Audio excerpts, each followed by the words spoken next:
Welcome back, everybody. We're back again for the World League. Here to walk you through. We're on week 6 now. It's me, Project Bloom, or Bloom, joined by Jake Lyons. We're here to walk you through the games. Have a great time as always. We hope you're tuned in. You're locked in. We have some great matches coming up today. It should be a really good time. I'm very excited. Jake, how are you? I'm very excited. I'm really loving the slate of games today. I think there are going to be a lot of great just player spotlights, some players we haven't seen much of yet, and it's going to be a great time.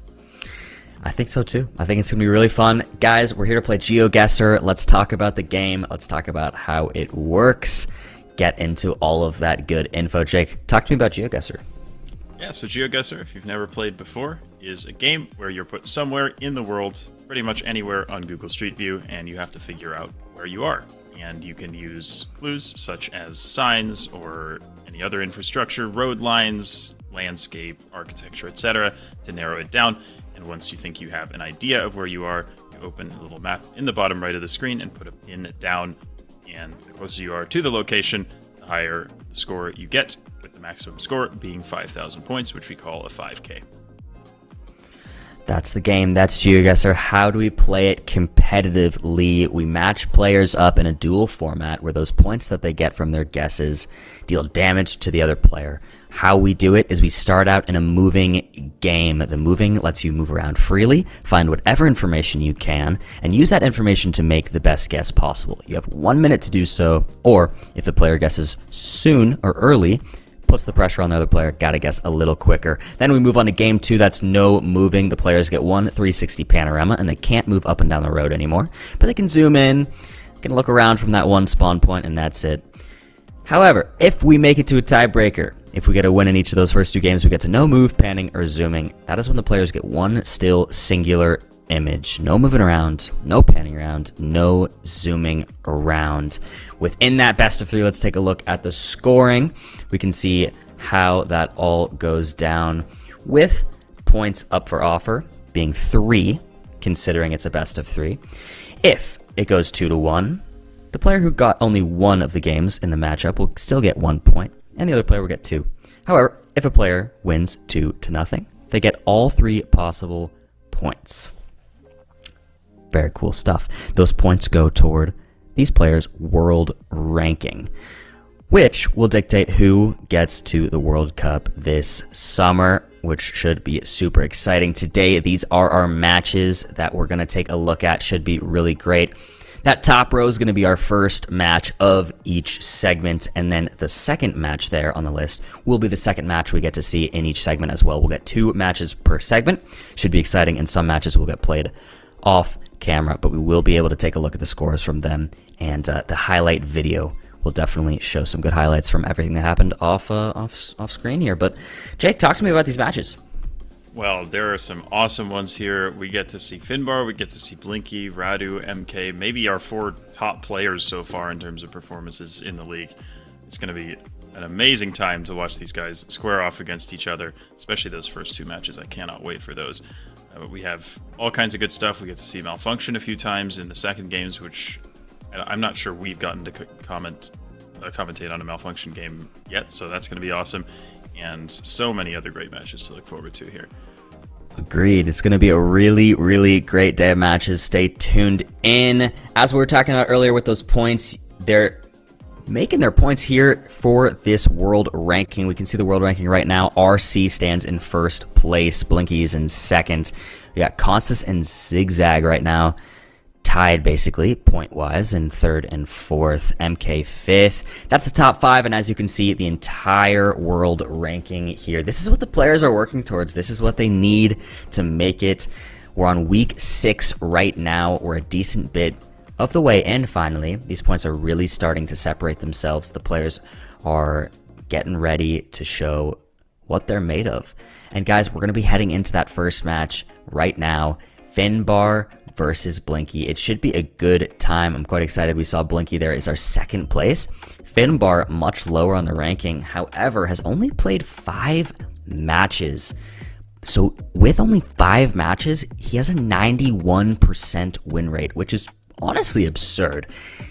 He could be right up there as long as he gets some more matches played, but he's going up against our former reigning world champion here. It should be a really, really fun match. Yeah, we saw him in whatever it was, 13th place or something, but he's played 5 matches, as you said, which is amazing. Both of these players with 91% win rates, both of them with very long average guess times. That means that they take their time, especially in the moving games. They're looking for information, not rushing their guesses. It is going to be interesting to see, I think, in this match, whether one of them changes their strategy. I would imagine maybe Finbar might rush his guesses a little more in the moving. Blinky being such an amazing moving player. I mean, they both are, of course, but Blinky, that's what he's known for.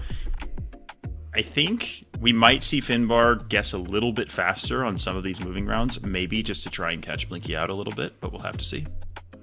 Yeah, that's a good point. We'll definitely see what he ends up doing because Finbar is such a good moving player as well. So we'll see if he decides to just try and maybe beat Blinky in the moving game at the exact same play style, I should say.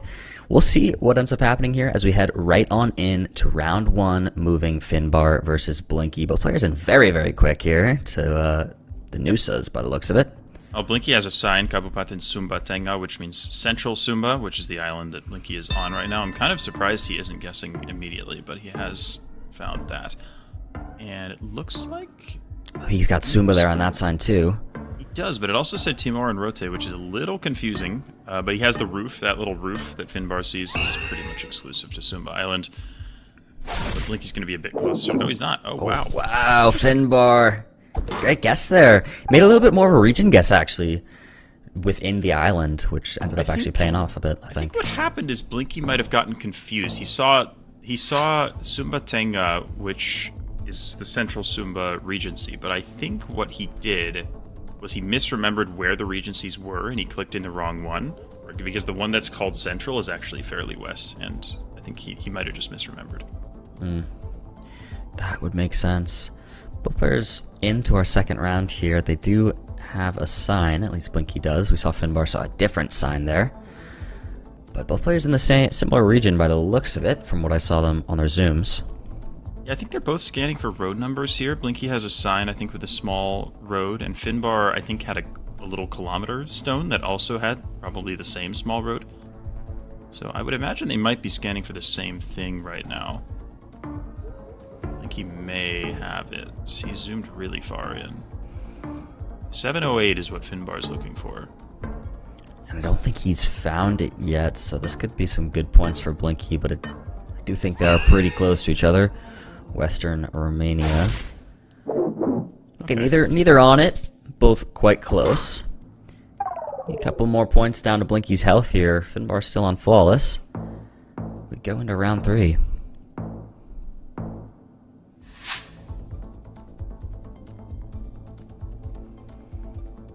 Off to the races quick here. Another European round by the looks of it. Yeah, Finbar's come across some slower coverage. Yeah, and again, I think there's an agreement between the players, or even they've disabled fast moving, which means that sometimes the moving's going to feel a little bit more sluggish for the players, but it's in order to level the playing field between the players coming from farther away. Like the Australians are naturally going to have slower moving because of how far away they are from the servers. This looks like Croatia. I agree with the zoom from Finbar. Finn possibly making a region guess. I think he's got a sign for Zagreb. Oh, they've got the same exact sign here. Still not too much important information though. Zagreb, I would imagine, would be on many signs throughout the country. The player's pretty close. So. But Blinky's just on it. Yeah, he might have found the other town on the sign. I'm not sure. But again, Blinky with fairly minimal information, but he's so quick to use it, and it's amazing to see him do that. But so far, both players taking their time, and is Finbar? Okay, I was thinking he might send instantly, because again, I expected if either of these players were going to change their strategy, it was probably going to be Finbar, but Finbar, I mean, he trusts himself. He knows he's a great moving player. He knows he can match up to Blinky, and he's saying, what the heck? Let's do this. Let's go head to head, and I think I can win this. Blinky just came across a bunch of signs for roads. That could be very helpful here, especially considering Finn has not found any signs yet.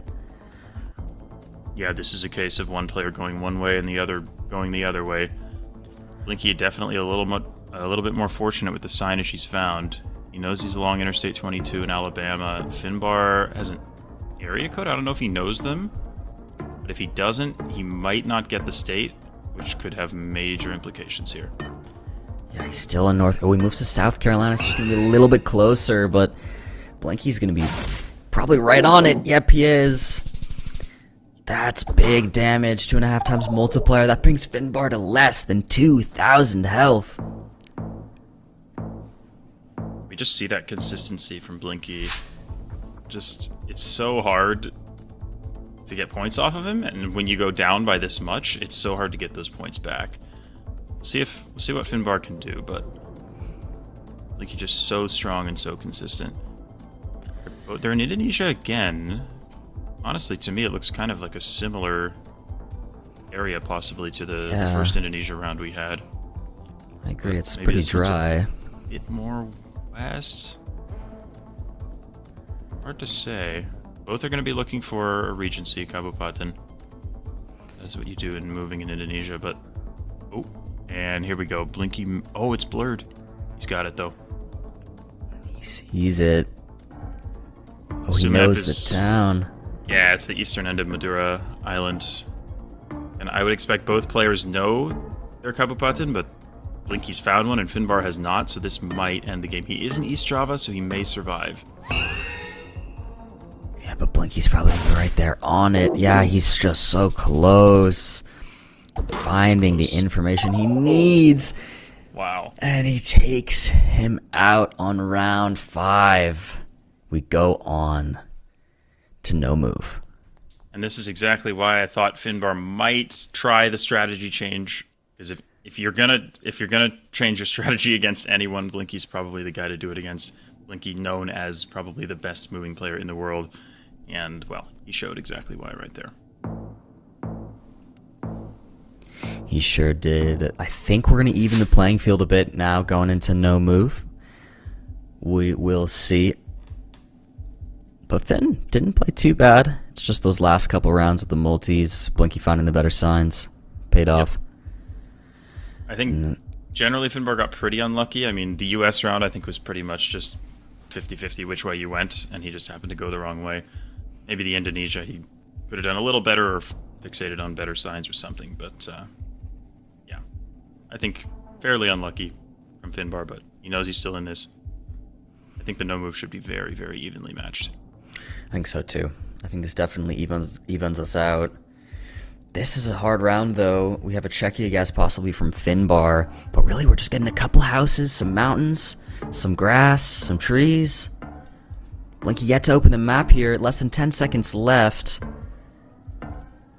He's going Czechia too. Yeah, I like it with the architecture that we see.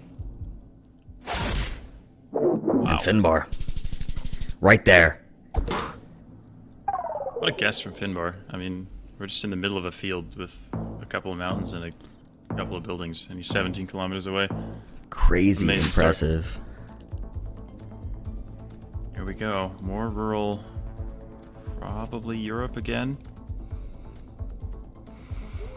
Yeah, I would agree. Should be, but yeah, hard. We're getting these rural rounds, just trees, and not much else to go off of. You got a little bit of a bridge there. Finbar thinking Germany with a quick plonk, but not a lock. Blinky yet to follow. Yeah, I wonder. Let me just quickly check something. The average guess time in no move for Finbar is about 38 seconds, and for Blinky it's about 36. It's about even. I was thinking we were seeing Finbar zoom in earlier, and I was thinking maybe he had a quicker average guess time, but I think maybe even though he zooms in earlier and gives us an idea of what he's thinking, he still kind of just leaves his pin there and just thinks about it a little longer, whereas Blinky just kind of thinks and then puts the pin down more at the end. The time is up and the guesses are in. Finn moved off it, actually. He was in Germany most of that entire round, and then last second switched over to Czechia. I think has a bit of a hedge, actually, kind of by the looks of it. Yeah. But still closer, but just a Yeah, little it's bit. up closer in the wrong country. That's the way to do it. Bull and Eamon. Okay, Quick. so we have U.S. round here. I like the Oregon guess. We have wide center road lines, which are found in Oregon and Washington, as well as some states in the South. But with this landscape, Eastern Oregon and Washington are definitely the most likely options here. It looks like both players know that. Yeah, they're both there. Shouldn't see too many points again, but Finbar trying to line up a road here. We'll see if he can. I assume Blinky will try and do the same. Yep, seems like he's looking for maybe something that lines up, but hard. Not a lot of information to go off if you've just got the road, so if one of them gets the road here, would be very impressive. That would be impressive. I mean, there are a lot of roads in the U.S., and this one doesn't look like a particularly large one, so I would be very impressed if It would somebody's be, on the yeah. road. It would be pretty insane. We'll see. We should just see two pretty good region guesses here, and we should go to round 4. Let's take a look. Finbar ends up being a little bit closer, but both right there, really. So it's just going to be a little more health down to Blinky. Finbar holding flawless going into round 4. Yeah, excellent guesses from both there. They knew their Oregon clues, and they made really good region guesses. Again, we're going to see very few mistakes from either of these players. At least big mistakes. They're so consistent. Round 4, we got a Kenya by the looks of it. Again, we're looking at no information, lots and lots of rural stuff here in this no move game so far. So really just these impressive region guesses that we're seeing. We'll see if they can pull it off again. Finbar ends up moving a little bit east of Nairobi, considering farther south. Blinky yet to make a plonk yet. We'll see where he goes. Yeah, I like the south/east guess. The thing is, like, northern Kenya can often look quite similar to eastern and southern Kenya, but I think I would agree that this looks maybe east or south of Nairobi, possibly southwest. Looks like both players, they're not sure, but I think they have similar ideas. Yeah. Both just a little bit southeast. It's just North. north Nairobi. But again, such similar guesses. You can see him thinking so similarly. But Finbar keeps just out-hedging him by a little bit. And he still holds flawless here, and we're on round 5. Speaking of wide lines, this is going to be the south. So we said we get these widely spaced road lines in Oregon and Washington, but you see them in Texas and also I think Arkansas, Mississippi, Alabama, a couple other states in the south. You see them as well. Here we have these really tall pine trees. This sort of reddish soil is much, much more characteristic of the south. Finbar thinking Texas. Blinky also now in Texas, which makes sense.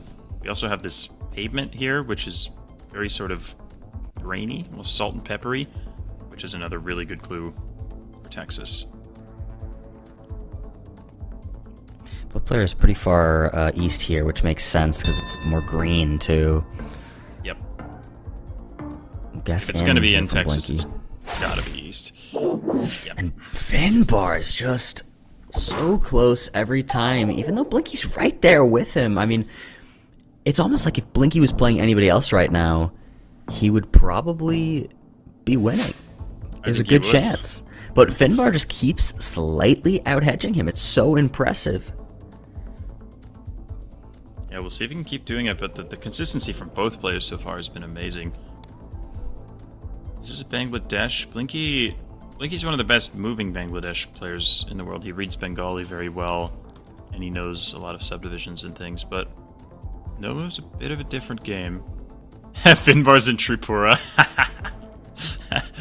Oh my gosh, I love that.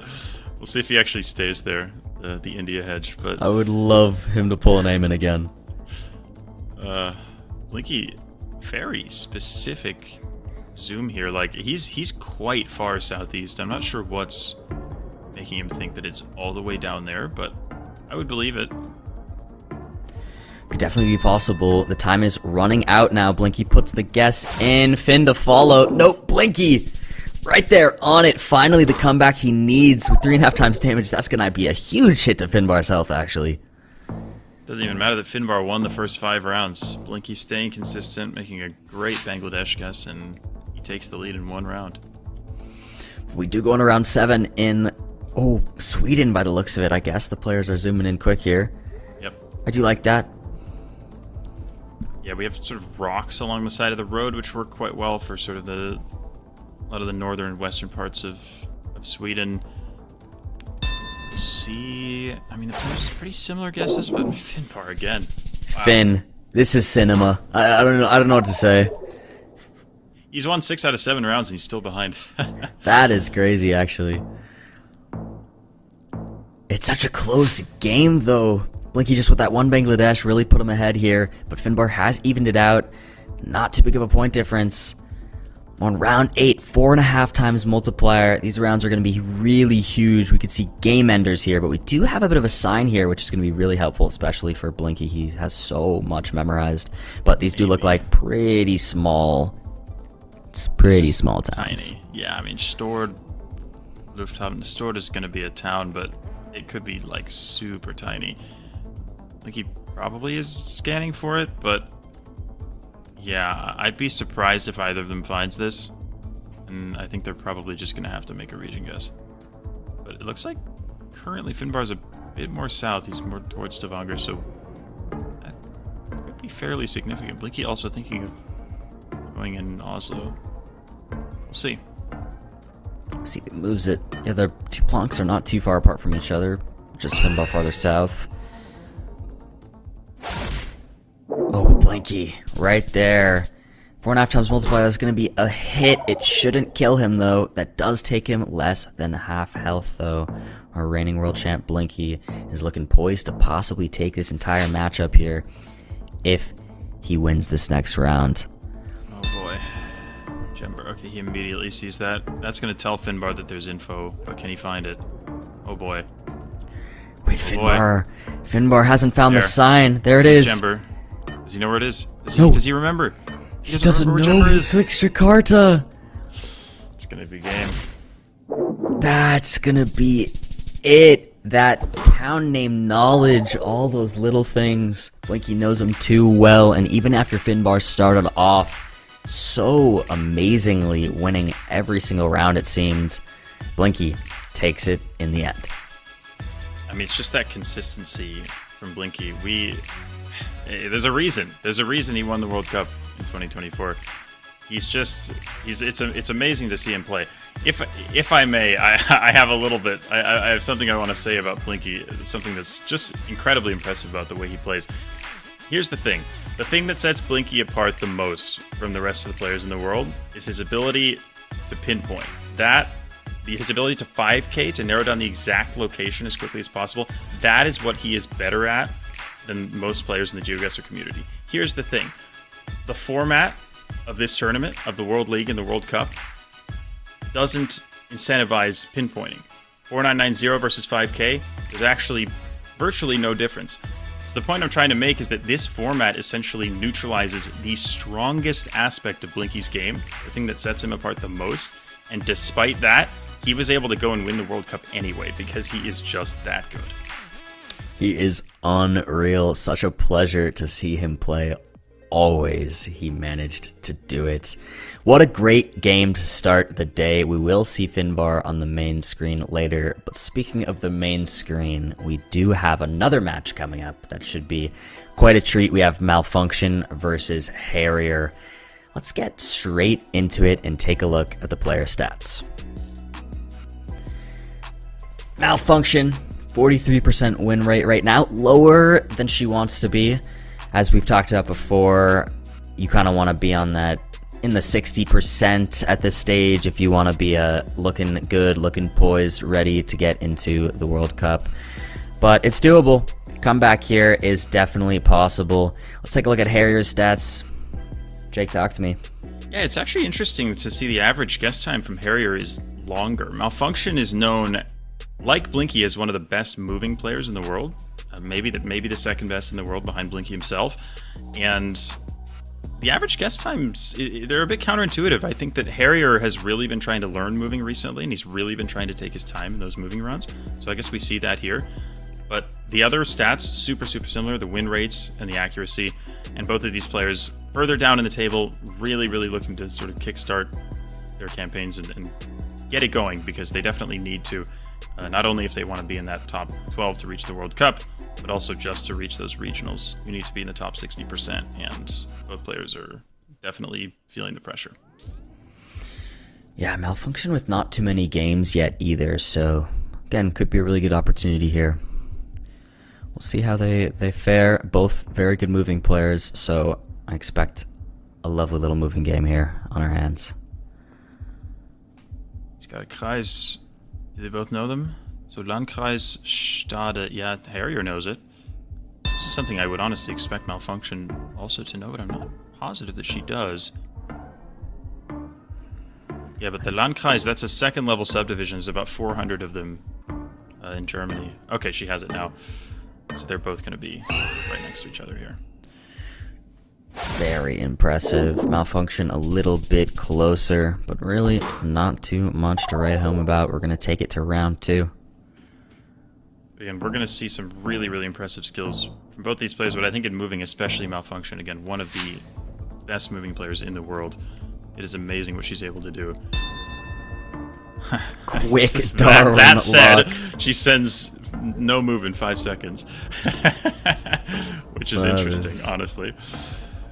Harrier to follow farther south here. Nope, moves up to Palmerston City, so he's just a town over, big town over here from Darwin. If it is correct. Yep, it is. Darwin, one of the most recognizable towns in all of Australia. Although, again, it's definitely interesting that that's the strategy Malfunction chose to use there, because maybe that's why her average guess time is lower.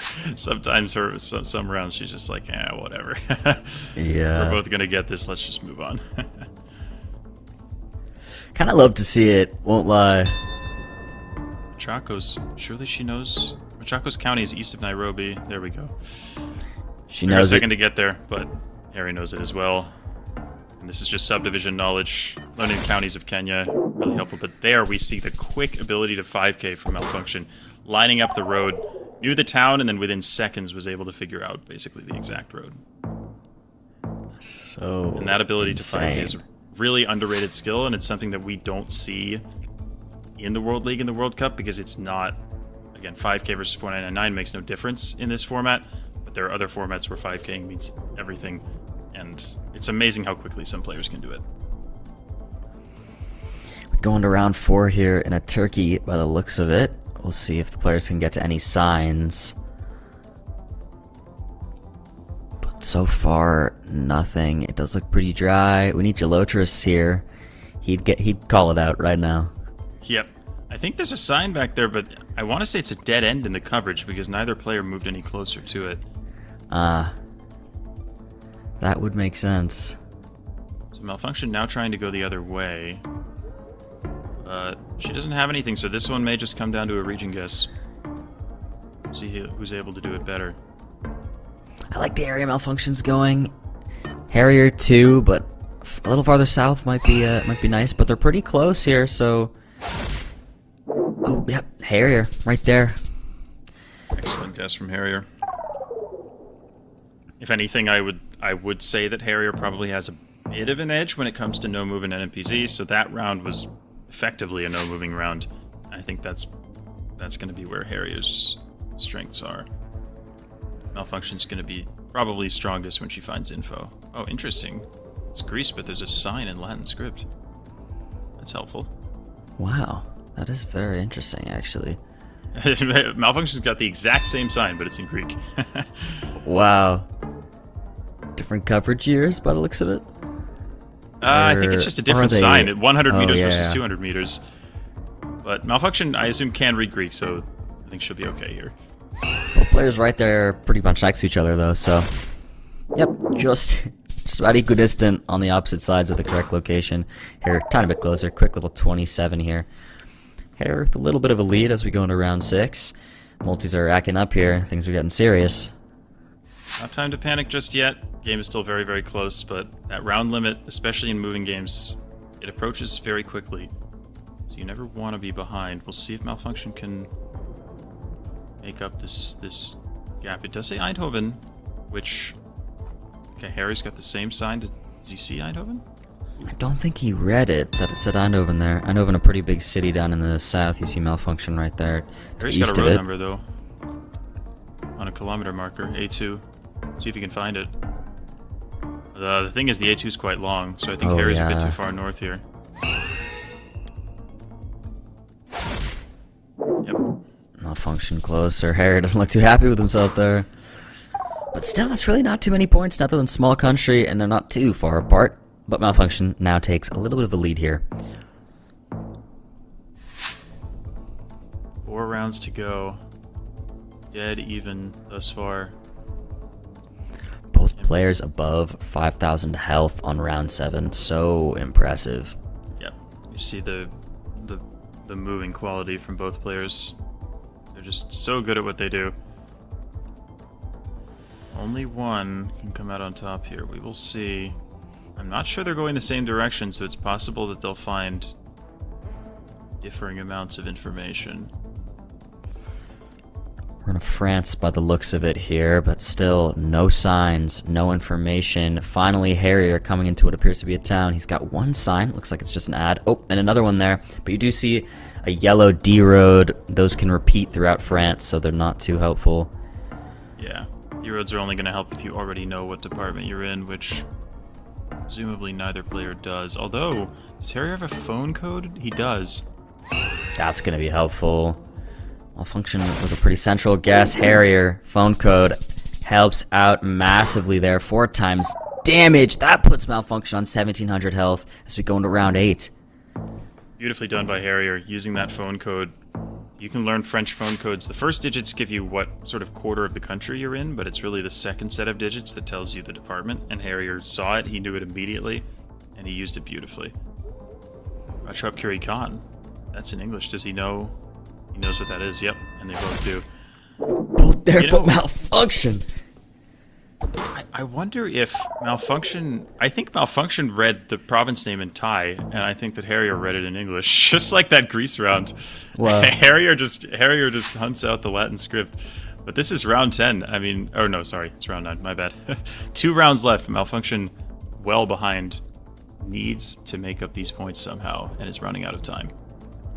We do have a Japan here. It's a pretty big country. Could be doable to get some points back, but again, both these players are moving. Both of them trying to find what they can. Malfunction possibly opting for a quicker guess to put the pressure on Harrier in this position where she's down in health. She locks it in. She does have one quick sign there, which actually could have been where she guessed. Harrier has a road now. He knows it's on the coast. They're on the same coast. Yep. Basically the same guess, very, very close. Look at that for Malfunction. Insane guess from Malfunction. But Harrier, he's close enough. He's close enough to keep the lead, and that's all he needed to do. I mean, Malfunction had... I don't think Malfunction even had info other than a plate that was like the region, but didn't have the road and just nailed it. But Malfunction sending the GG preemptively, knowing that it's round 10, and this is very likely to just end the game. We're on a highway in France. I mean, I'm not sure... France is big enough to possibly be the difference, although I think it's quite unlikely. But this is always a tough way to see a game end. See if Malfunction can pull off a miracle here. Yeah, she'd need to basically get a 5k, and Harrier would have to mess up pretty bad or be on a pretty far away from the correct location. We should end out the moving game here with a Harrier win. It's going to be pretty hard in France, but neither player has a very solid guess yet. They're just letting the time go. Malfunction moving all around the country here. Harrier's kind of in the center. Yeah, Hedging Malfunction has a center. road number, but couldn't find it, and I think this is going to be a Harrier win here. Yep. It is going to just be a Harrier win. He takes the moving game on the round limit, and we go on to no moving. Yep, always a tough way to end. Frustrating for Malfunction when you're going to round 10. You're hoping for a big country, and you get a country that's not quite big enough. But it's not over yet. We've seen Malfunction's quality in no moving NPZ as well, but definitely a hill to climb now. Going in no move. We're straight into round 1. Quick Chile zoom here from Harrier. Yep, same guess, same result. Same guess, go next. Yeah, we had all those white center lines, which in the Americas generally you're going to have yellow center lines, but Chile specifically generally has white lines. Speaking of Chile, we're back. This one is a lot more south, very different landscape. We're so back. We're so back, Jake. We are so back. I like Harry's guess. I thought maybe we had the rhubarb plants that you get near the island of Chiloé, but I may have misidentified the plants. We'll see. I think Malfunction's a bit more south, though, so we'll see. It's right between them. Never mind. Right between them, but Malfunction is a little closer, so it's some points there. Malfunction, holding flawless, round 3.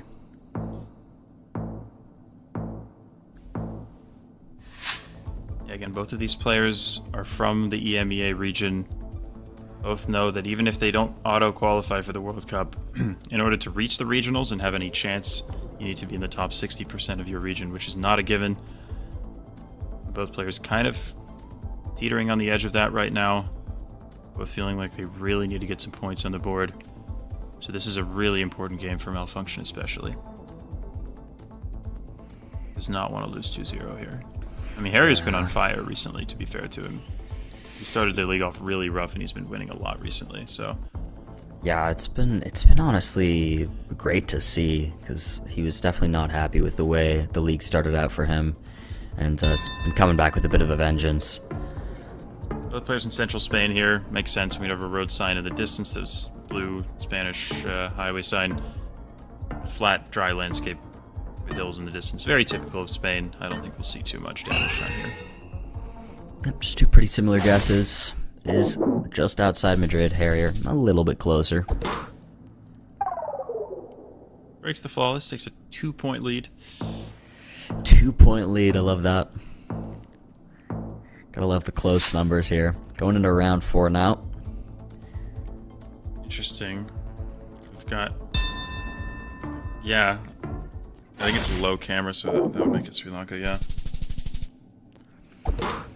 Malfunction a little closer again, but just two quick, pretty central guesses. Takes us to round 5. Yeah, still not too much to write home about, but I'm sure we'll get some tough ones soon. Is this Tumbes? Or... Yep, that's where Harry's going.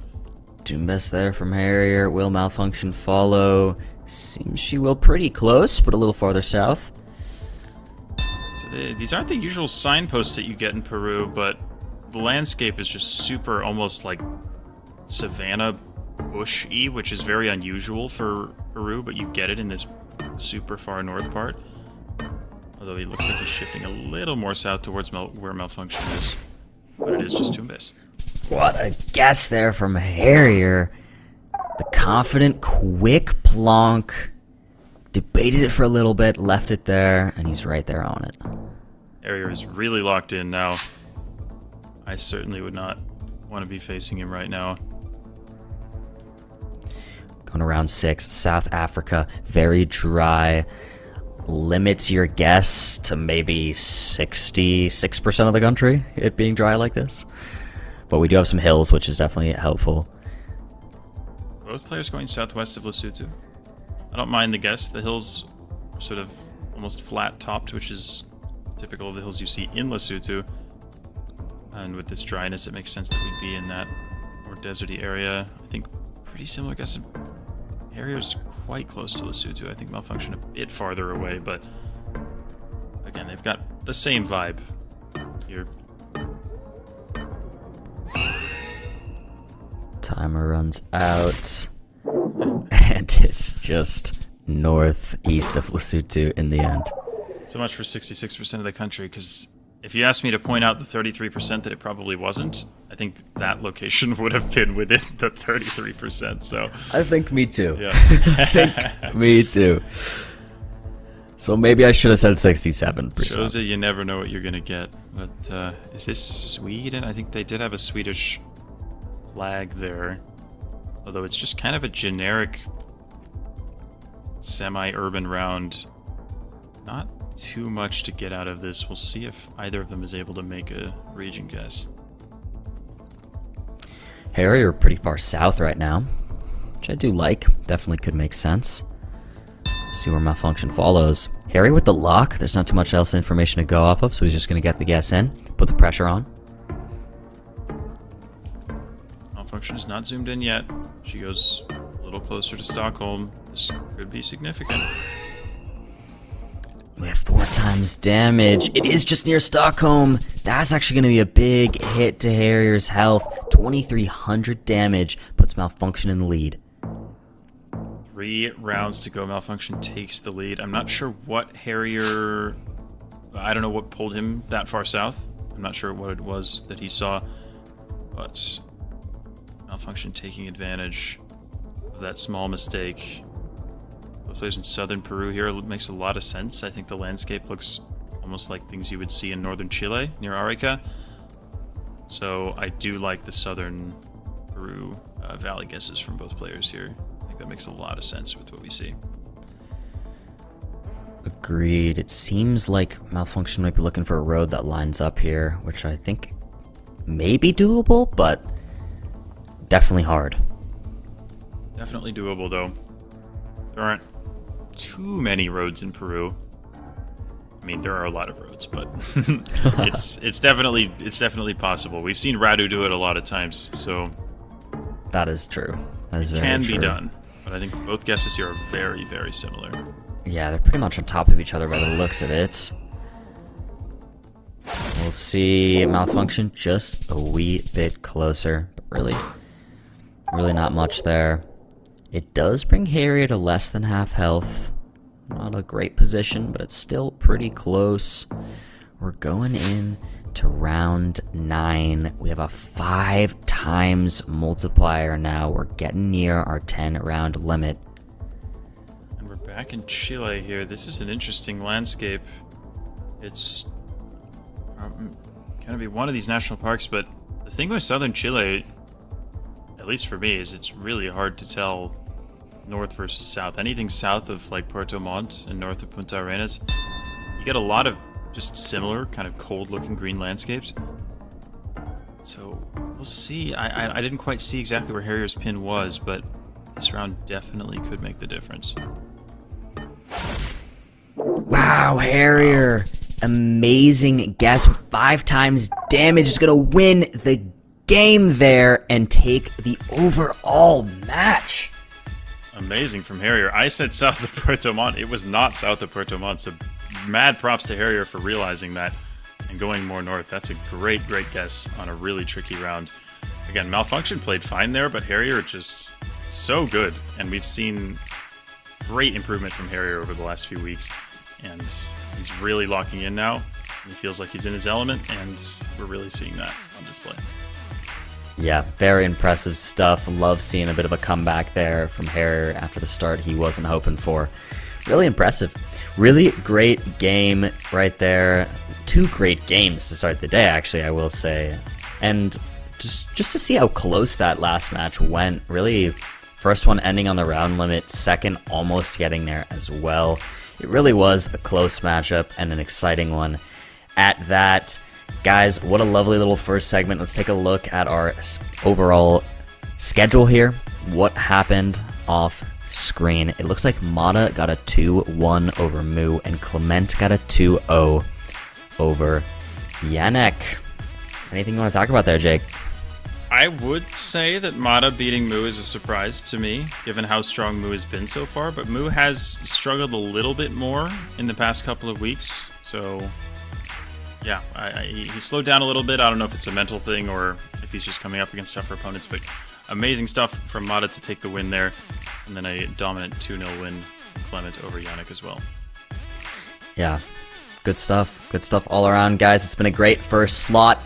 We're going to send you guys to a little bit of a break, let our players get ready, and next up, when we do come back, we're going to see RC versus Finbar on the main stream. That's going to be a heater. You don't want to miss it, guys. We'll see you after this break.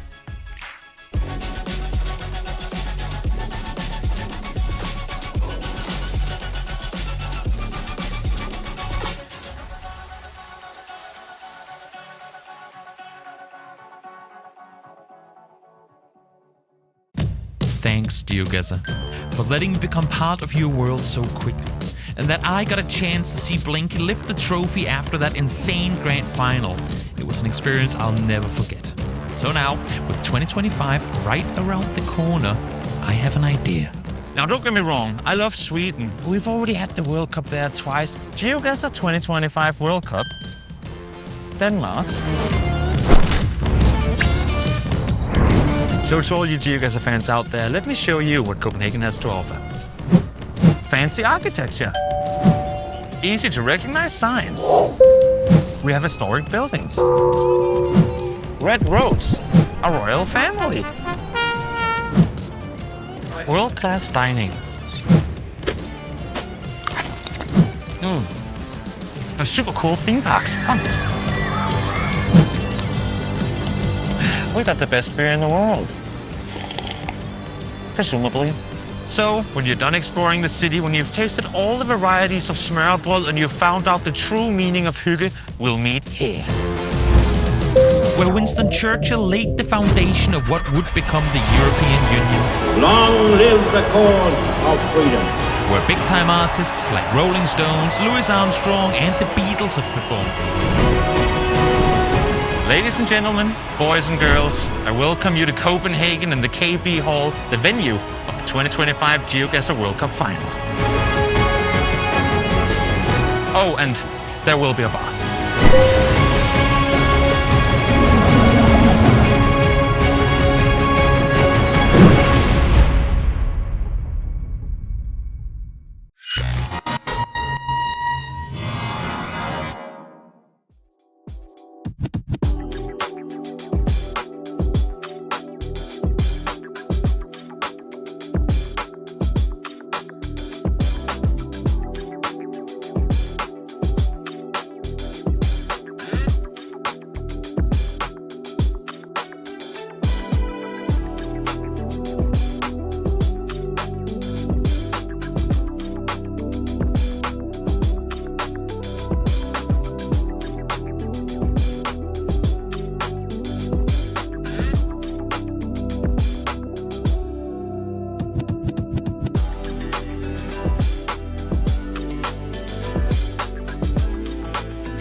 Welcome back, everybody. Short little break. Hope you enjoyed the little World Cup movie. Get excited for that. Copenhagen, here we come.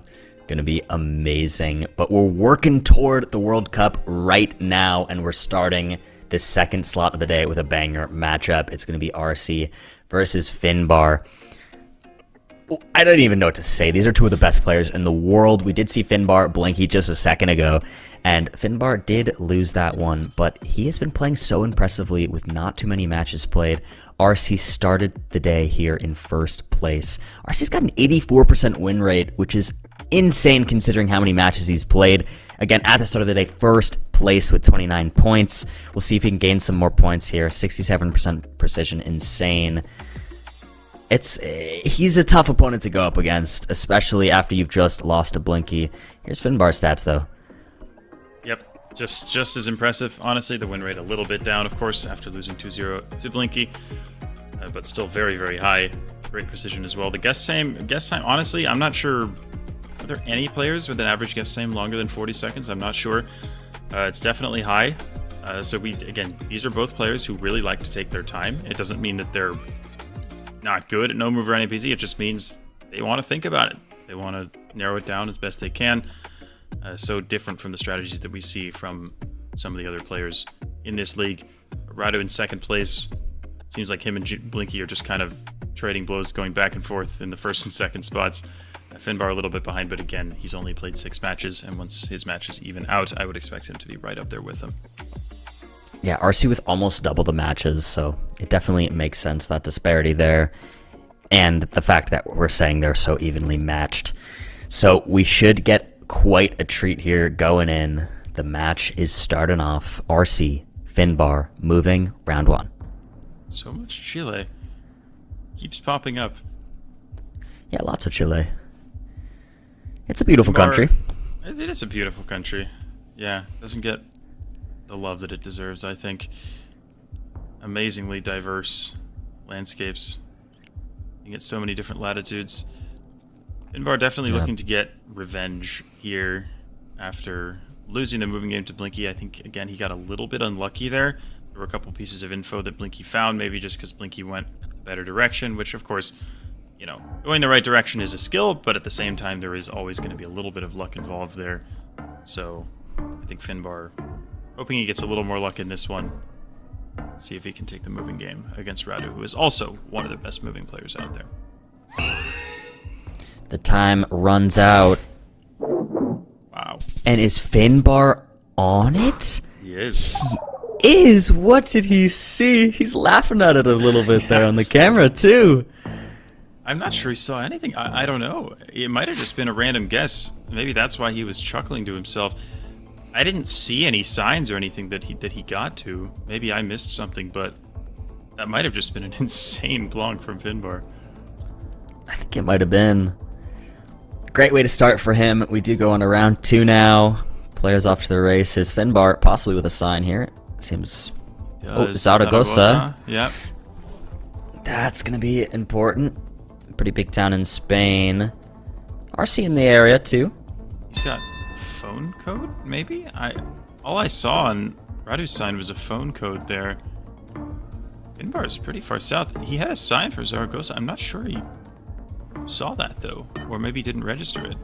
Because I'm kind of surprised at how far away he is. Yeah, he's quite far away. Wow.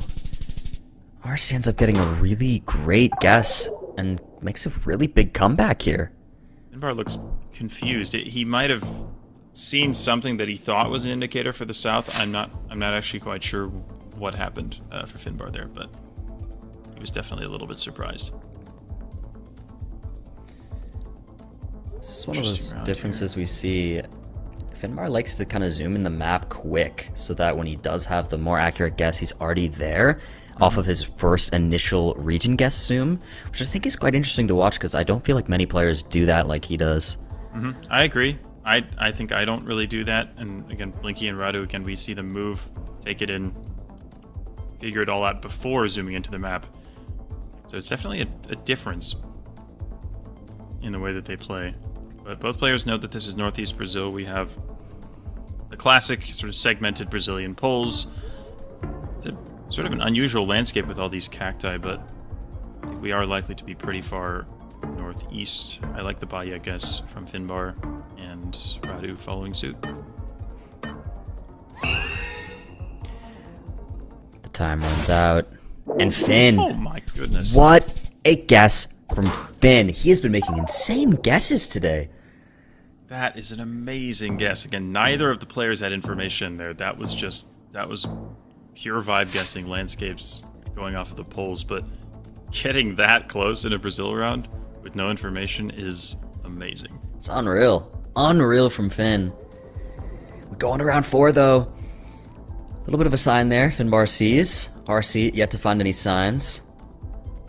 I mean, they're bus stops, but I don't think that they're very helpful. This is going to be a little better. We're going to be in Belgium. See if either of them can find any of this. 3-digit row numbers can be tough to scan for, but Radu might have it. RC found Florenville there. Yep, he locks it in. Finbar has not found what he needs. He's not in the right area yet. Gotta go a little farther southeast there, Finn. Will he find it? 5 seconds left on the clock. He's just gonna make a region guess. RC's probably gonna be right there on it. A little bit of points there, small country. RC with the 1 kilometer away. Takes Fortunately for 500. Finbar, not a big country, so not very big points. Finbar doesn't find the information that Radu found, but he's able to keep the lead for now. But it is anyone's game here. They're both stuck on the sidewalk. Yeah, they get to the road. Oh, Finn's stuck back on the sidewalk again. Oh no. And when you can't fast move, he's really going at walking speed here. Finn has nothing. He's on the road. He gets on the road. And he's back on the sidewalk. What a mess of a location. Oh no! Oh no! Oh, He no. keeps jumping back and forth. On the road again. Yeah. The problem is when a person walking is the one who took the coverage, then that's the speed you move at when you click down the road. Radu has zoomed on Catalonia. They're both East Coast, but still pretty different guesses. Does Radu have a pin down? No, he doesn't. Wait. He doesn't. Oh, RC my didn't have a God. pin down.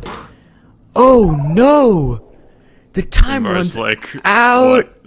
Finbar's like, what? Finn wins. So, Radu didn't see the timer. I hope that wasn't a. I think that was just a mistake. I don't think there was a bug or anything. I think he just wasn't. He didn't see the timer. He didn't see it running down. Oh my goodness. Well, that's a major blunder. Again, we've seen this happen before in the competition. Sometimes it can be easy to forget about the timer, not see it counting down, not see the sort of red edges of the screen. It's happened to me before, so I know what that's like, but wow, that is certainly a tough way to lose for Radu, but we know him and we know he can come back stronger.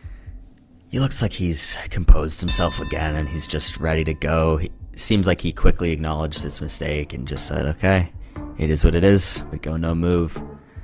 Finbar is hopping between Pennsylvania and Kentucky. Yep. RC with an insane guess there in North Carolina. I mean, it's still doable for RC here. A very tough blunder, but he can come back. It's not impossible. Yeah, Finbar definitely happy to get the win in the moving game, but I mean, Radu again, just it's amazing what he can do. We've seen it pretty much all the weeks that we've been able to watch his games. We've seen just how good he is, and he's never gonna give up here. Did Finbar find it? Oh my goodness! Finbar. Wow. Finbar, 5K, no move. RC drops the GG. How did he even find that? I don't think there was any information. It was just like, here's a random road and a roundabout. Good luck. Wow. What a 5K from Finbar. Round 3. We have some Greek language there. Yes, it's a Demos Sithonias, which is a municipality. The Demos means municipality, but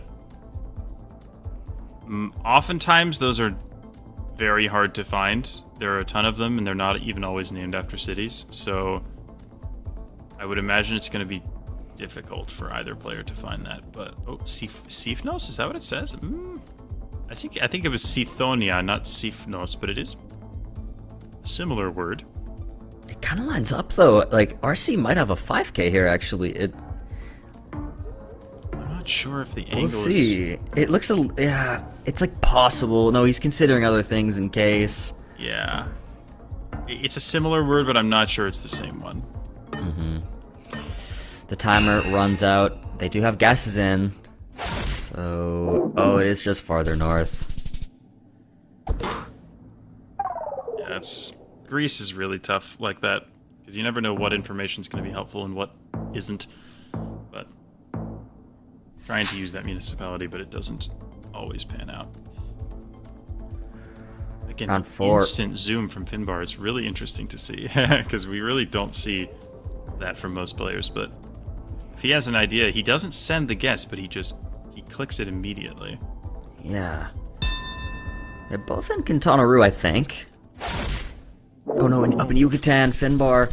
And he is closer. Really good guess there from Finn.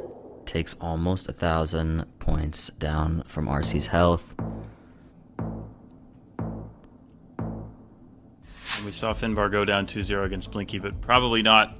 That result probably not very representative of how good we know him to be, but he's really showing how strong he is against RC. Win and moving, and then now they're neck and neck in the no move. Round Rural France 5. here. Yeah, rural France. Similar guesses, though. They're almost right on top of each other, actually.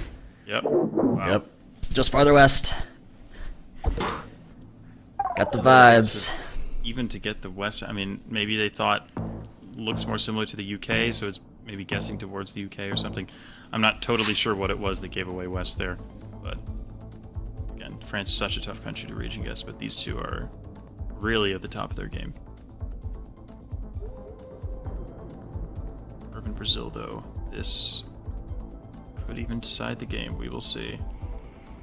This could be tough. Not a lot of signs. Finbar trying to find whatever he can, but he's just going to make a region guess by the looks of it. They're both actually in Maranhão. Sejam Bem-vindos. I wonder if Sejam is a town name. That might be what Radu is looking for. He seems confident about Maranhão, though I don't quite know what it is that is making him that confident. Are they both still in Maranhão? I think they are, yeah. Yeah, they're both there. They must know something I don't. And switching pretty far west, though. We'll see, the time runs out. Guesses are in, and they're both Wow. pretty close there. Really impressive. We're pretty Honestly, much even not now. sure. It might have been something about the poles, like the insulators or something, that made them confident about Maranhão, but either way, this is amazing stuff. They are so even right now. Is this US again? This is not what Finbar wants. Radu, I don't know if he's the best US player in the world, but he's certainly, I think, top 3 at least. He is so good. Players are pretty even in points here, and we're on round 7. We're reaching the end of the no-move game. Radu puts a plonk down. Finn already has one as well, though. I think they're both in South Dakota right now. Again, if Finbar is able to survive this round, that is going to be more than enough for him. Yeah, he'll take that for sure. Both in the right state. 988 down Finn.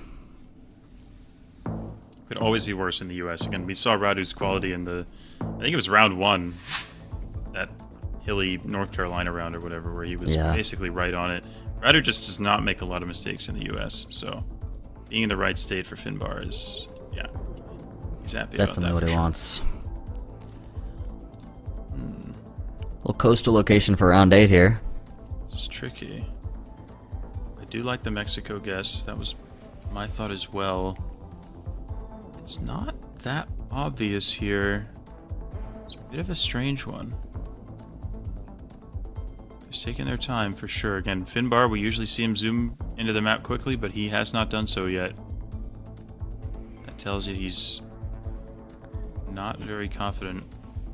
Yeah, considering a lot. RC confident on a Mexico. Trying to look for a town that could line up. Finn's there now too in Tabasco. RC was first there, didn't find something he liked trying to line up anything. Has now moved much farther north. Nope, he's kept the guess in Tabasco actually, so 2 similar guesses. Oh, wow, my God. RC ended up having it lined up. The 5K Finn with the G. He's still alive though. 1400 health. That is so impressive. That's so impressive. I mean, he just scanned the coast for a road angle that worked. He found a town with the right kind of grid pattern, and he found the 5K. That is, yeah. I don't know if all the people watching realize how impressive that is, but that is, it's unbelievable. It really is. Crazy unbelievable. I mean, to line it up, no move, no info. Amazing stuff. Round 9 though, Finbar, quick guess. Quite Southern south. Colombia. Yeah, wow. I wonder, they're much better players than me. I wonder what gave that away, because there didn't seem to be any info there other than, I mean, we have a yellow plate, you know it's Colombia, but what made it Nariño? I don't know. That's why they're playing and not me. Amazing. But this is rough. I mean, Norway's decently large, but I'm still not sure that it's going to be big enough to make the difference here, but we'll see. Maybe it's a tricky round. Finbar very far north. If RC goes far south, for instance, and it is north, could be a comeback. It's doable, but we'll see. Yeah, this isn't that obvious a round. I could see it being far north, and Finbar figures he needs to take a risk if he's behind, but I feel like I could also see it being... Okay, yeah. RC seems to agree. I think they're close enough that RC will just win here if he leaves his pin. Round 10, the limit. Yeah. It's far I was south. gonna say, I could see it being down there too. Wow, but he wins on the points. Wow. Deals enough damage round 10 to take it. That brings us to NMPZ. Radu just able to outlast him. Just slightly more consistent with the guesses, but the quality from both players is off the charts, and I'm glad we get to see an NMPZ. We should get some heaters here. I believe. Chat, everybody watching at home, lock in. NMPZ with two of the best players in the league. And this is, I think, only the second time Finbar's had to play NMPZ. Because he keeps beating everyone 2-0.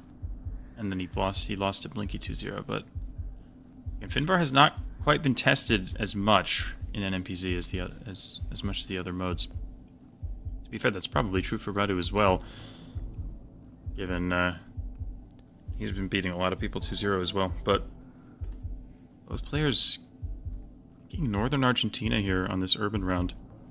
I don't know if that's because of the palm tree or just the general foliage. But, oh my god, they're right in the correct town. The wave. They both do the wave. Guys, again, I've said it before, I'll say it again. This is rule 1. You guess right with your opponent, you have to wave. And not only that, they're making 4998 guesses NMPZ. What? That is crazy. It's crazy. We are blessed to watch these guys play. I mean, they had nothing. They had a still image of the most generic looking urban Argentina road, and they both got the city. That is incredible. It really is. Is this Russia? Finbar is zoomed on Russia. Finbar, one of the best Russia players in the world. Radu not far behind him, to be fair, but Finbar especially is known for his skills in Russia. He's currently in Belgorod. Locks it in, and it's Krasnodarsk. Oh, wow. Finn does not look too happy with that. Ryder just kind of chuckling. Oh my goodness. Well, Caster's curse, I guess. Yeah. Singing his praises in Russia, and then that happens. But it shows you how hard Russia is, especially on NPC. There's just so much randomness. Oh, wait. Hold on. We have a Chile and a Brazil here? Whoa, whoa, whoa, whoa, whoa. That's big. RC in Chile, Finn in Brazil. That's huge damage for a round 3. Finn might be rattled after the Russia round. He's got to compose himself here. Got to get back in the zone. But again, we said Finbar hasn't been tested quite as much in NPC, and maybe that's showing here a little bit. It's like the same guesses again. This is where when it was far west Brittany, this is basically where both players guessed. And they're in the same spot again. Wow. They really like guessing in that exact area. And I gotta wave, guys. This is rule 1. You gotta wave. You gotta guess on top of your opponent. We'll move round 5. Australia here, these eucalyptus trees, but question is where? Oh, Finbar off the coast of Western Australia. There he goes. RC thinking Mount Gambier and sending pretty quickly. Oh my RC! gosh. What? That wins him the game! Wow. What in the world? I don't even know how you make... What? That looked like the most generic eucalyptus Gen 2 dirt Australia landscape I've ever seen. How does he know? How does he always know? I don't know how he does it. He NA'd on the moving game, and he still takes the match. That's it's like what he did against unreal. Lenley in that first match when he came back after not guessing in round 1. He's just built different. Something about this guy. He can does give not up a quit. guess and he'll take the matchup. What a game! Oh my god! I knew these first 2 Finbar matches were going to be heaters, and they were both so close. I mean, Finbar taking both the Blinky game and the RC match really all the way, especially this last one, obviously going to NMPZ. But what great matchups! I mean, those were 2 of some of the best I think we've seen so far in this league. Absolutely, no doubt. Yeah. Amazing level of gameplay.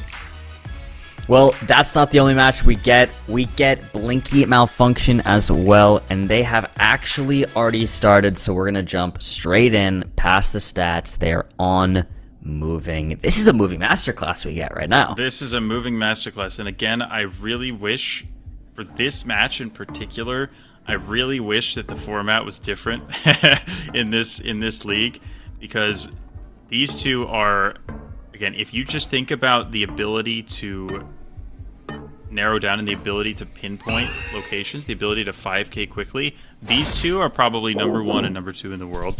They are that good. And again, a moving duel is a little bit different. It's more just about getting closer. It's not about finding the exact 5k. So we don't get quite to see their full skills on display here, but these 2 are phenomenal moving players, and this is a match I've been excited for a while. Very excited we get to see this on the main screen. We get to jump straight into it. Not too many points there on the first round. We're moving on to our round 2, and they're off.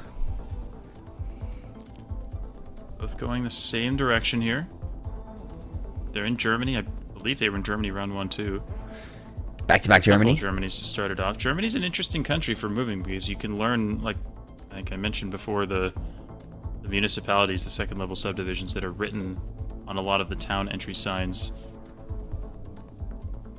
You can learn those, and I assume both players have. It's also possible this is Luxembourg. I'm actually not 100% sure, but yeah, it is going to be Germany. Kreislippe, I think he's going to know that. You see, sign Malfunction hasn't gotten one with only 2 seconds left. This could be a pretty big difference here. Blinky on it. He on it. He found the sign at the very end. Sign that Malfunction did not find. And again, that's the difference. I think if Malfunction had found the sign, she probably would have known, just like Blinky, how to use that information. But it was Blinky who found it, and he takes the lead. Round 3, they're off. This is a beautiful round, can I just say? Beautiful trees. It is very pretty. Not sure where we are here. As for where we are, yeah. Who knows? Czechia, by the looks of that town Yeah, entry yes. sign. Not moving too far geographically. 2 Germany rounds and a Czechia. Yeah, staying close. Smaller country, you know? Oftentimes what you do is you look for signs like that. See that? You can't see it behind the map, but there's a road number on Malfunction's sign. It's like 44 something. And that is something that will be findable in the map. Malfunction, I believe, is scanning for the road right now. Blinky does not have that. Yeah, Malfunction Blinky, finding the nothing to roads go that start with off of. 4, so I think she's probably close. I don't know if it's 445, 446, something like that. 443, I think. I think Malfunction is on it here. What a guess! What a little back and forth! The 4990. You love And you it. see that moving experience coming into play. I think a lot of players, even pros in this league, would see that sign by the river and see those numbers and not know what they meant. They wouldn't know that that's a road number. They wouldn't know that Czechia has organized road numbers in that way. But Malfunction knew exactly what to do with that information and used it beautifully. Round 4, South Africa. Some signs should be right here for Malfunction, but they don't have road numbers, just some small town names, so she's gonna have to keep moving. Blinky opting to stay in the town. Is there something there? I don't know. Yeah, Blinky's kind of downtown. Malfunction looking at the green signs. There we go. Blinky's got Mpumalanga province is definitely already helpful. I don't know if Kertsibande is going to be findable, but he'll at least be in the right province. I'm not sure if Malfunction has anything here. Blinky in a town looks pretty confident too. This is basically a battle of who can find the information. They both are so good if they can get it. But Blinky, it's just back and forth and back and forth. Who's right on top of it? Yep. And again, we would see a lot more 5Ks, I think, from these players if they had a little bit of extra time. But again, in a moving duel, the incentive is just to send as fast as you can and try and catch your opponent out and hope that they don't find the same info that you do. So that's why we see 499x from the players basically every time. But it's just been a seesaw so far. Blinky finds info, nails it. Malfunction finds info, nails it.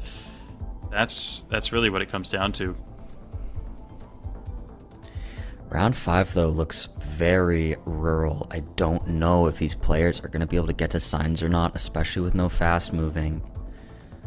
This looks like Colombia. What you do in Colombia is usually you look for a kilometer marker if you're on a large enough road. And those do often tell you the road number, but who knows? Maybe it's not a large enough road for that. Only 15 seconds left. Neither player has found anything. Malfunction Ops going back to the start and says, you know what, I gotta play this round no move. What's my region guess just based off of this? She clicks near Bogota. Blinky to follow. Actually, very similar area. Last second, Malfunction did move a little farther north. It is just east of Bogota. Malfunction, tiny bit closer. Just a bit. She'll take that. I mean, still 5 rounds to go. This is anyone's game. And both of these players know how strong the other one is. This is US, though. And again, Blinky... I don't know if he knows counties. There was a county in there, but... at the very least, we know he knows area codes. I don't know if Malfunction does or not. But again, this could just come down... Ooh, town of Alexandria. Wonder how many Alexandrias there are in the US. Probably a lot. Yeah. Maybe they find has it. The town name too. Does he have? Can he find an area code? That's what he's after here. If he finds one, he's going to know the area immediately. But he has not done so yet. There's a green sign there he sees with some town names, but again, probably really small. Oh, New York. That's what he wants. That's what he wants. He's got a New York highway sign. Malfunction does not, so she's going to have to make a great region guess here. And it's not going to happen. She's over in Wisconsin. Blinky. Oh, wow, it's north, but even with the multiplier, I think we see the game. Blinky takes the moving. Blinky takes the moving. I do wonder whether he was thinking New York before he found the New York highway sign, or if his vibe was similar to what Malfunction had, but... and Blinky just moved a little bit farther. I think we saw Malfunction looking at some of the signs Blinky saw like 20 or 25 seconds later, so it was really just about getting down the road and getting to that info, and it was Blinky who was able to do it. We do move on to no move now. Peru. Is this possibly the Iquitos road? Or no, is it? Oh my god, it's Malaysia. It's Malaysia, yeah. Wow, left drive. Yeah. Yep. Pretty strange round for sure, yeah. It looked so flat, and I saw a black and white pole, Right, and my brain just went, oh, Yep. Iquitos. You do get sneaky black and white poles in a lot of places in You Asia. do. So, yeah. Especially Malaysia.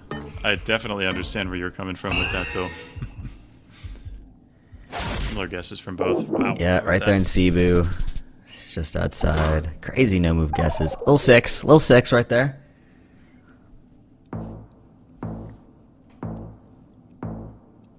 It's going to take more than that to separate them, but again, Malfunction under a bit of pressure now, having lost 2-0 in her previous match, and again, knowing that Blinky is just so strong in no move and NPC, it's hard to take any games off of him, no matter who you are. And even though Malfunction is strong in all 3 modes, I still think that moving is probably her strongest, so she might feel a little bit out of her comfort zone here against Blinky. But then again, moving is also Blinky's strongest mode, so it's really a toss-up, I would say. Really anyone's game here. We're in Turkey now. It seems like our guesses are sort of far apart here. A little bit. Blinky's a bit more east. He's thinking about switching to Antalya, though. See if he ends up doing it. Sticking with Adana for now. Malfunction is pretty Those far are west. far guesses. Wow. It is west. It is west. Malfunction a bit closer there. 1.5 times damage. That's 1,600 damage dealt to Blinky. Blinky not happy about that. Yeah, I wonder if he realized something after the fact. Because it looked like he had a little, just a little moment of frustration there. But he's still in this town of, I want to say Avon is what it says. Which might be findable. Both players, interesting. Yeah, they're close to Blinky's in Malfunction in New Maine. Brunswick. Right. I'm actually not sure about the country. I'm not sure the players are sure either. Got a Maine and a New Brunswick. It's similar region guesses in terms of the world, but not country. Yeah, and honestly, I don't think the country is very obvious here. I like it being either. I could see either one. Maine is the most... Oh, Avon. Unbelievable. Blinky found it. Oh, Malfunction is now in Maine. Is Blinky gonna Now be able going to line back up a to New Brunswick? 5K? It's gonna be a I'm not big sure he's gonna comeback make for the 5K, but he's Blinky. going to be close for sure. Wow. He's right there. That's the 4,981. Gives him the lead. Yep. It looked like Blinky was fairly confident about the main guess most of the time, which allowed him to just scan in that area. He's like, I think it's Maine. I'm going to scan Maine. And he found it there. Really well played. Looks like another U.S. round here. I agree. Malfunction instantly sending in Georgia. Blinky is more in the Carolinas right now. Virginia. This is a different guess again. Oh my gosh. Wow, Blinky. What a crazy guess. That wins him the game on round 4, no move. He takes the 2-0. What in the world? Wow, I think it might have been a different species of pine tree. Maybe that's why he was in Virginia rather than the South, but I think Malfunction just looked at the pines, thought these are southern pines, sent Georgia. Perfectly reasonable thing to do. But Blinky, like, what can you do against this guy? Like, it's amazing. Blinky and Radu, especially, I mean, Cons is Finbar too, but Blinky and Radu, what we've seen from them has just been scarcely believable, honestly. Just incredible gameplay day in, day out. It's just been the two of them up there in first and second, taking it from each other. Blinky holding first a little bit more than RC has been. We can take a look at the schedule and what happened off the stream as well, guys. Mata, a 2-0 over Orlando. Harrier, a 2-0 over Yannick Strafon, a 2-1 over Moo. Mata is on something today. Harrier, too. Wow.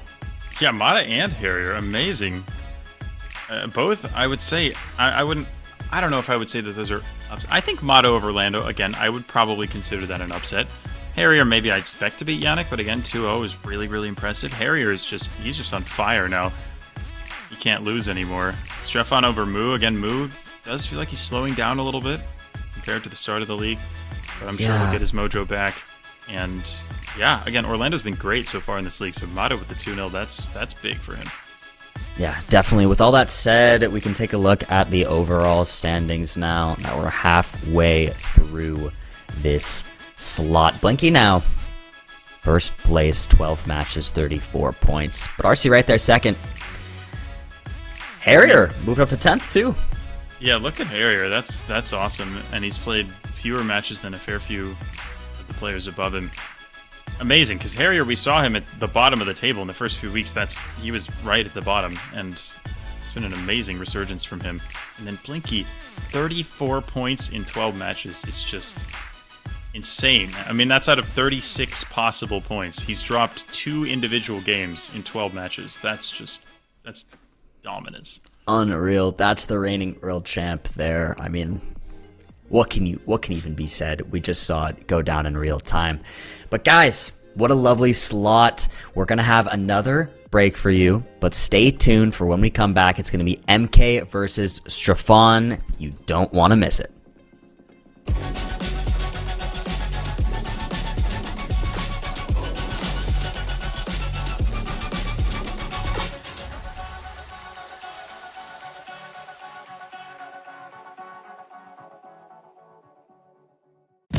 Thanks, GeoGuessr, for letting me become part of your world so quickly, and that I got a chance to see Blinky lift the trophy after that insane grand final.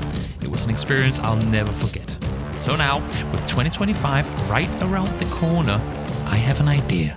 Now, don't get me wrong, I love Sweden. We've already had the World Cup there twice. GeoGuessr 2025 World Cup. Denmark. So to all you GeoGuessr fans out there, let me show you what Copenhagen has to offer. Fancy architecture. Easy to recognize signs. We have historic buildings. Red roads. A royal family. World-class dining. A super cool theme parks. We got the best beer in the world. Presumably. So, when you're done exploring the city, when you've tasted all the varieties of smørrebrød and you've found out the true meaning of hygge, we'll meet here. Where Winston Churchill laid the foundation of what would become the European Union. Long live the cause of freedom. Where big-time artists like Rolling Stones, Louis Armstrong and the Beatles have performed. Ladies and gentlemen, boys and girls, I welcome you to Copenhagen and the KB Hall, the venue of the 2025 GeoGuessr World Cup Finals. Oh, and there will be a bar.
Welcome back, guys, to the GeoGuessr World League. I am Project Bloom, or Bloom, joined by Jake Lyons. We're walking you through the games. We're walking you through the World League week to week.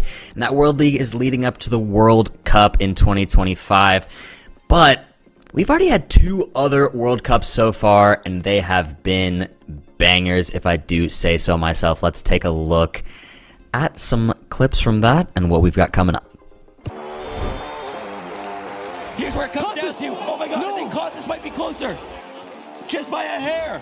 Look, he's going Finland as They're well. both going Finland. As they come down this. It's locked in. Constance is he the winner? Did he get it? Constance 748 damage, and he will win.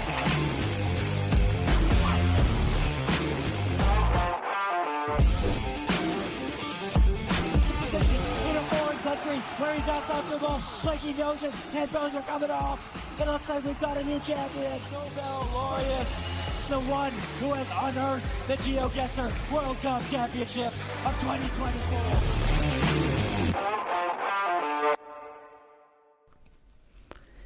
The first 2 World Cups were so fun, so exciting. It was a pleasure to be at both and be a caster and analyst at both. And we've got another coming up.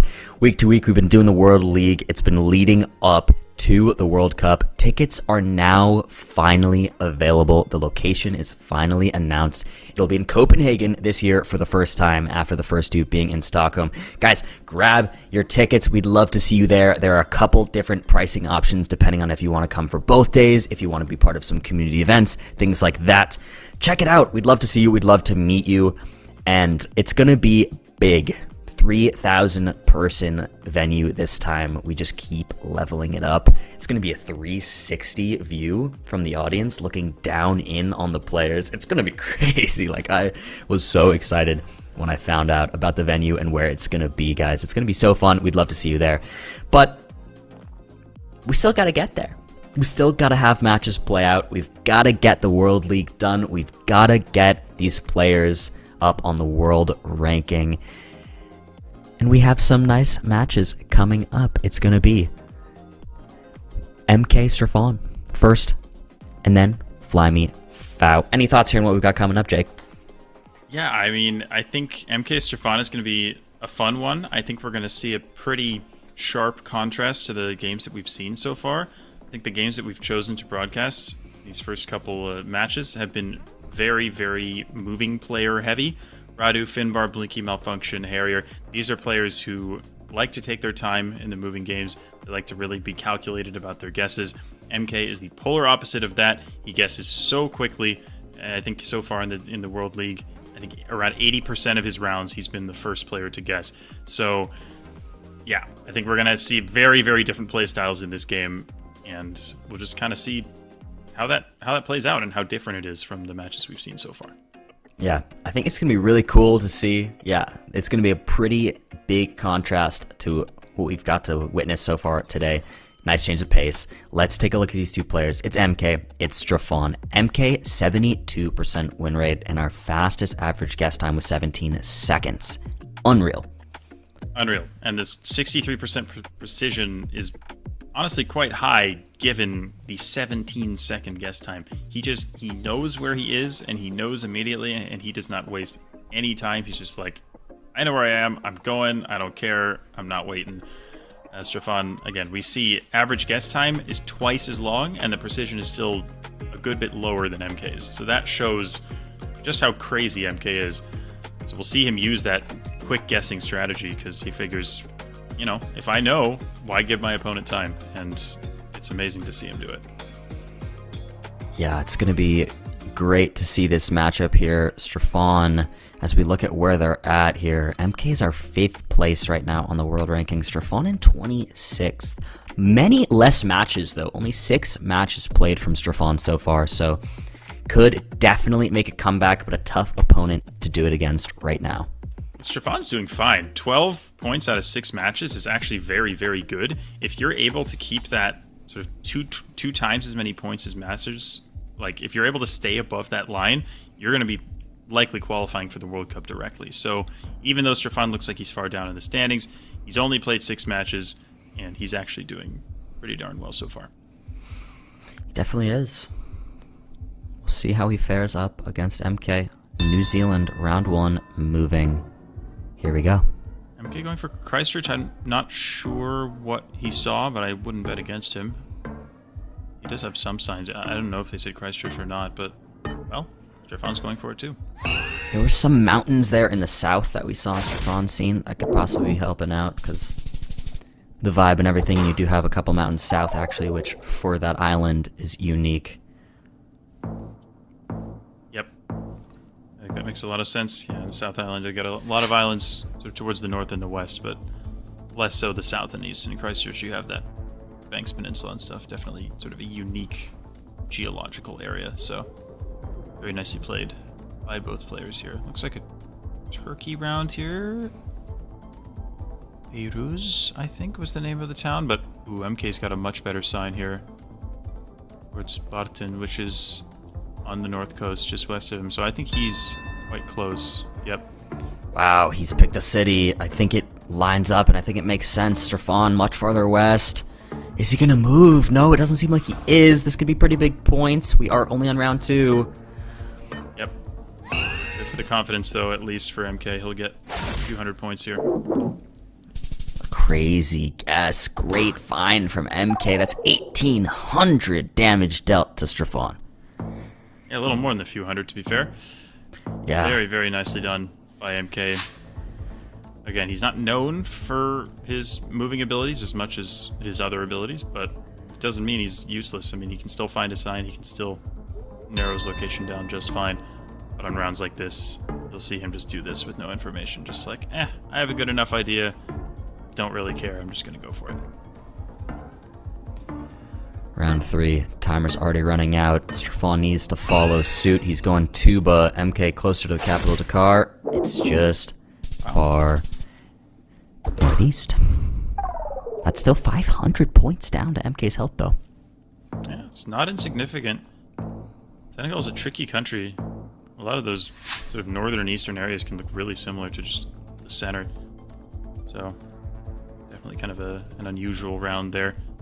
Looks like a Taiwan here. We have these diagonal yellow and black pole bases. What you're going to be doing in Taiwan is looking for a pole sticker. I don't know if we'll get a good view of one of them, a pole plate, but the pole plates have letters on them. And if you're able to see what the letter is, it tells you roughly what the region of the island is.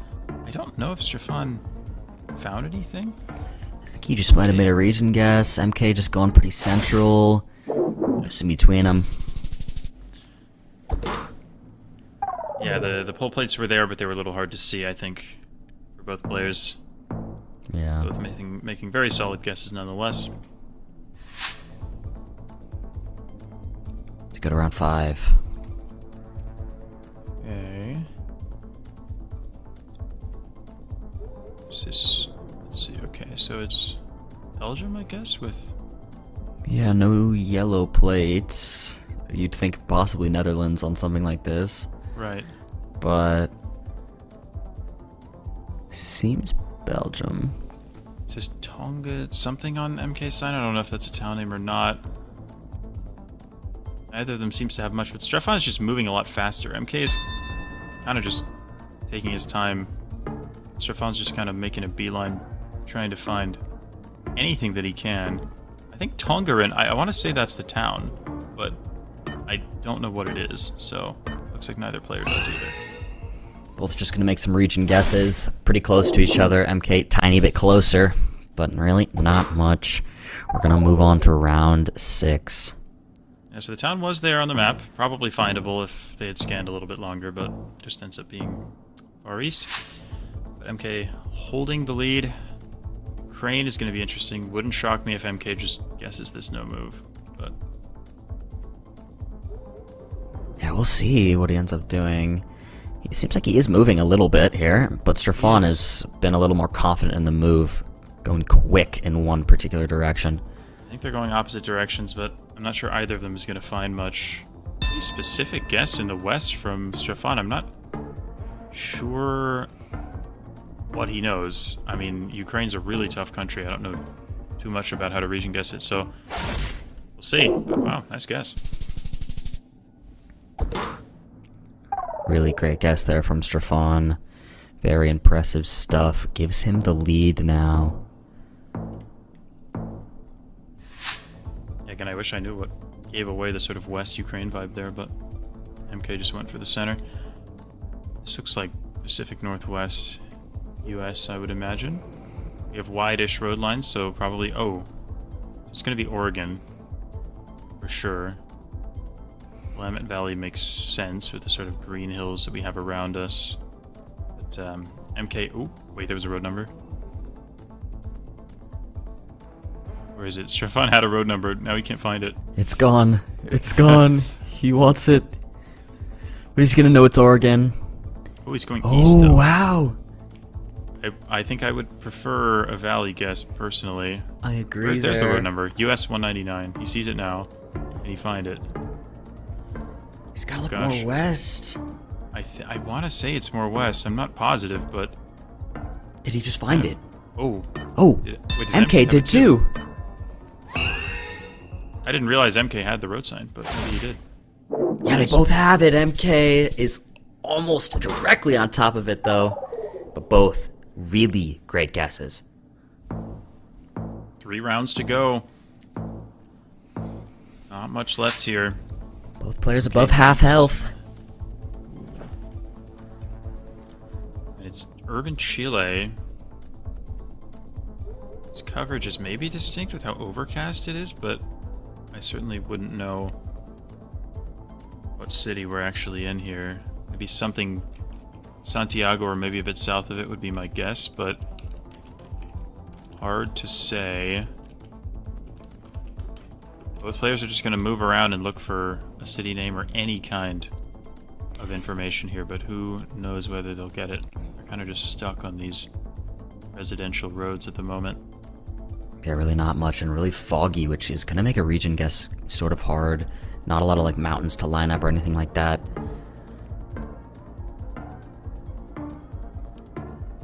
Oh, Comuna de Teno. I don't know if he knows what that is. I don't. Maybe he can find it, but similar guesses by the looks of it. Yeah, they're just right there on top of each other almost. Very good guesses without too much to go off of. Little bit of damage, but it's not enough. Stefan holds the slim lead with 2 rounds to go. And it's Brazil. Urban Brazil. Both players will look immediately for an area code. Looks to me like neither has one yet. The area code is going to tell them the region if they can find it. Nova Olenja or something is the town name, but it's going to be Olinda is what it is, I think. But again, no area code for either player yet. Area code's really what they need. There, you can make some sort of region guess based off of this. There's definitely a vibe. Got a sign in the distance. I don't know where it went. Oh my gosh, I think neither of them has the code, which is surprising for a whole minute in an urban round, but they're just gonna have to make a guess. Stefan hasn't even zoomed in. It's going Marignao just like MK. They're both there in the end. Wow, wow. Okay. That is a swing though. MK takes the lead. Yeah, that's a swing. What great guesses though. I mean, there's really not much to go off of at all. Yeah, I'm not sure they had an area code, but they didn't need it. I mean, they were in the right area code zone anyway. And now it's urban Taiwan in round 10. Wow, round 10 moving. We have that 10 round limit. As we've mentioned before, you got to do it in 10. 07 code is south. I think it's Tainan. I want to say he's right about 07 being the Tainan code, but I'm not positive. Even if he's just slightly in the wrong city, Stefan can still win. But I think the Kaohsiung code is 8, so I want to say he's right, but I'm not great with Taiwan codes, so I'm not sure. They are so close in health that really just whoever has the closer guess on this one round will win. Also sees the 07. He's also in Tainan City. He is technically still in Tainan Cities, but he's going more north. This could still be the difference. If it ends up being in the northern part of Tainan City, think Strafan can still win. But it's Kaohsiung. Wow, it's just south. MK. We'll take it on the round limit. Really, really tough way to end there for Strafan. Although, to be fair, I may have been wrong about the code. It's possible that Kaohsiung code is actually 7, in which case, you know, maybe he actually did have enough information to win it there and just wasn't quite able to use it effectively. But unfortunate way to end it for Strafan. You know, only down by about 800 points at the end of 10 rounds. But it's the way it is with the round limit. He's still got a couple more games. Well, at least one more game. See if he can bounce back. Definitely still doable. We go on. We have some Hokkaido arrows there above the road. Very helpful regional clue for Japan. Yep. Those arrows above the road. We'll see if Strafan pans to it. You see in the top left of his screen that little arrow pointing down out of the sky. It's found, I think it's like 98% in Hokkaido or something. Pretty reliable meta. And both players definitely knowing that.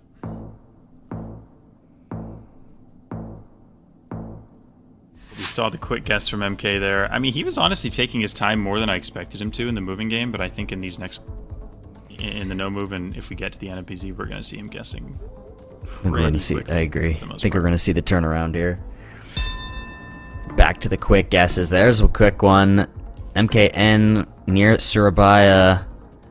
Strafan needs to follow. I mean, it could be East Java, but I don't mind Sumatra either. I might personally be in like South Sumatra if it was me, but MK knows better, so we'll see. Wow, it is East Java. That's a great guess from MK. 3,000 damage given to Strafan there. Only round 2. This is not the position Strafan wants to be in, especially after losing that moving game. That's major.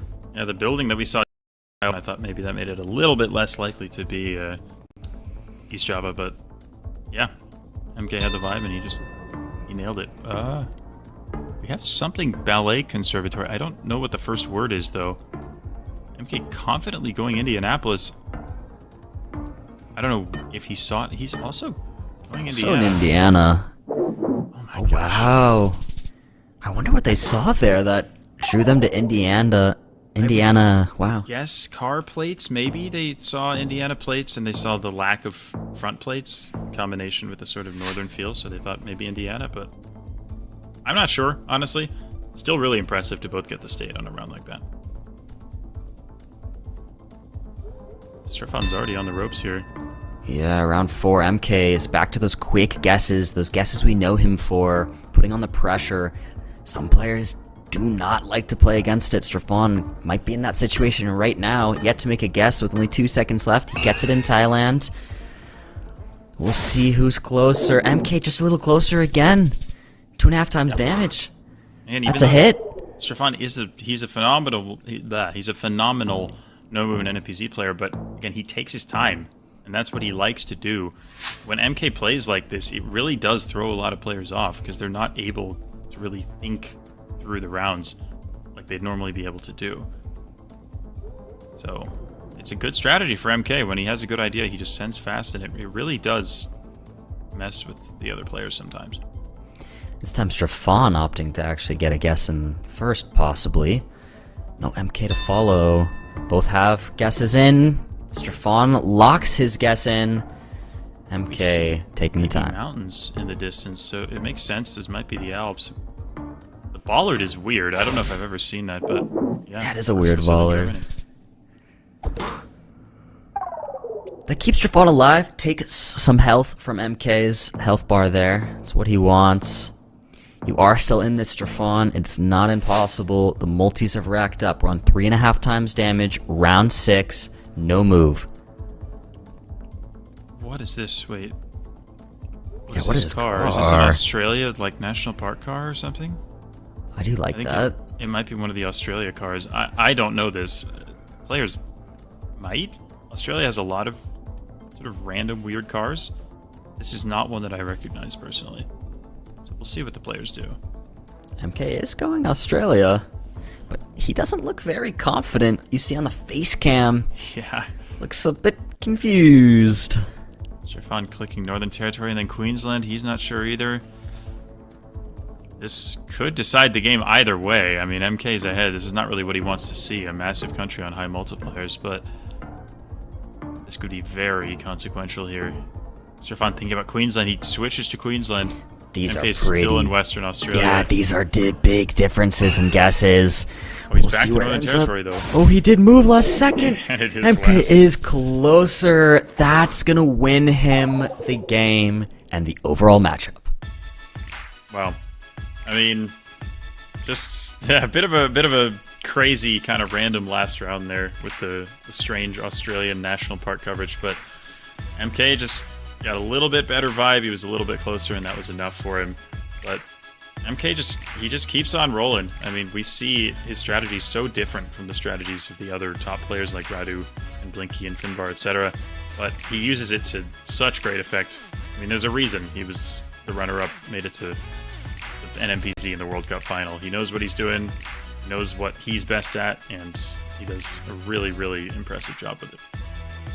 He definitely does. A pleasure to see him play.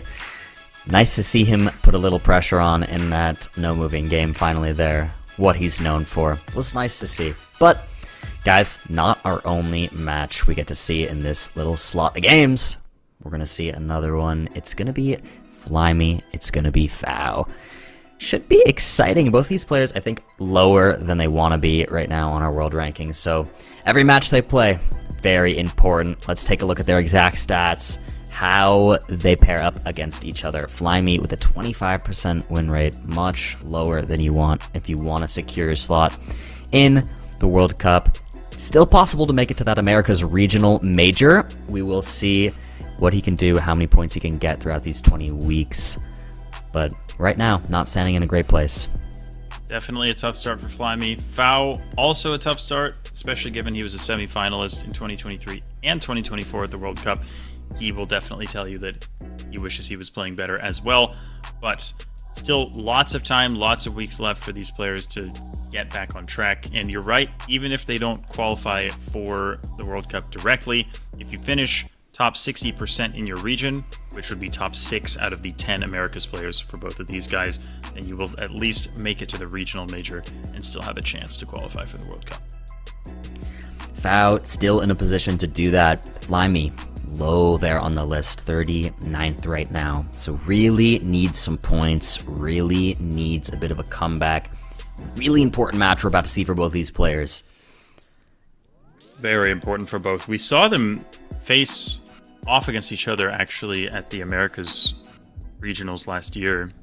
I believe it was the final game of Group A, and I think Fau took it 2-1 in the NMPZ and secured his spot in the playoffs, whereas Flyme ended up in the last chance match and ended up losing it to CG.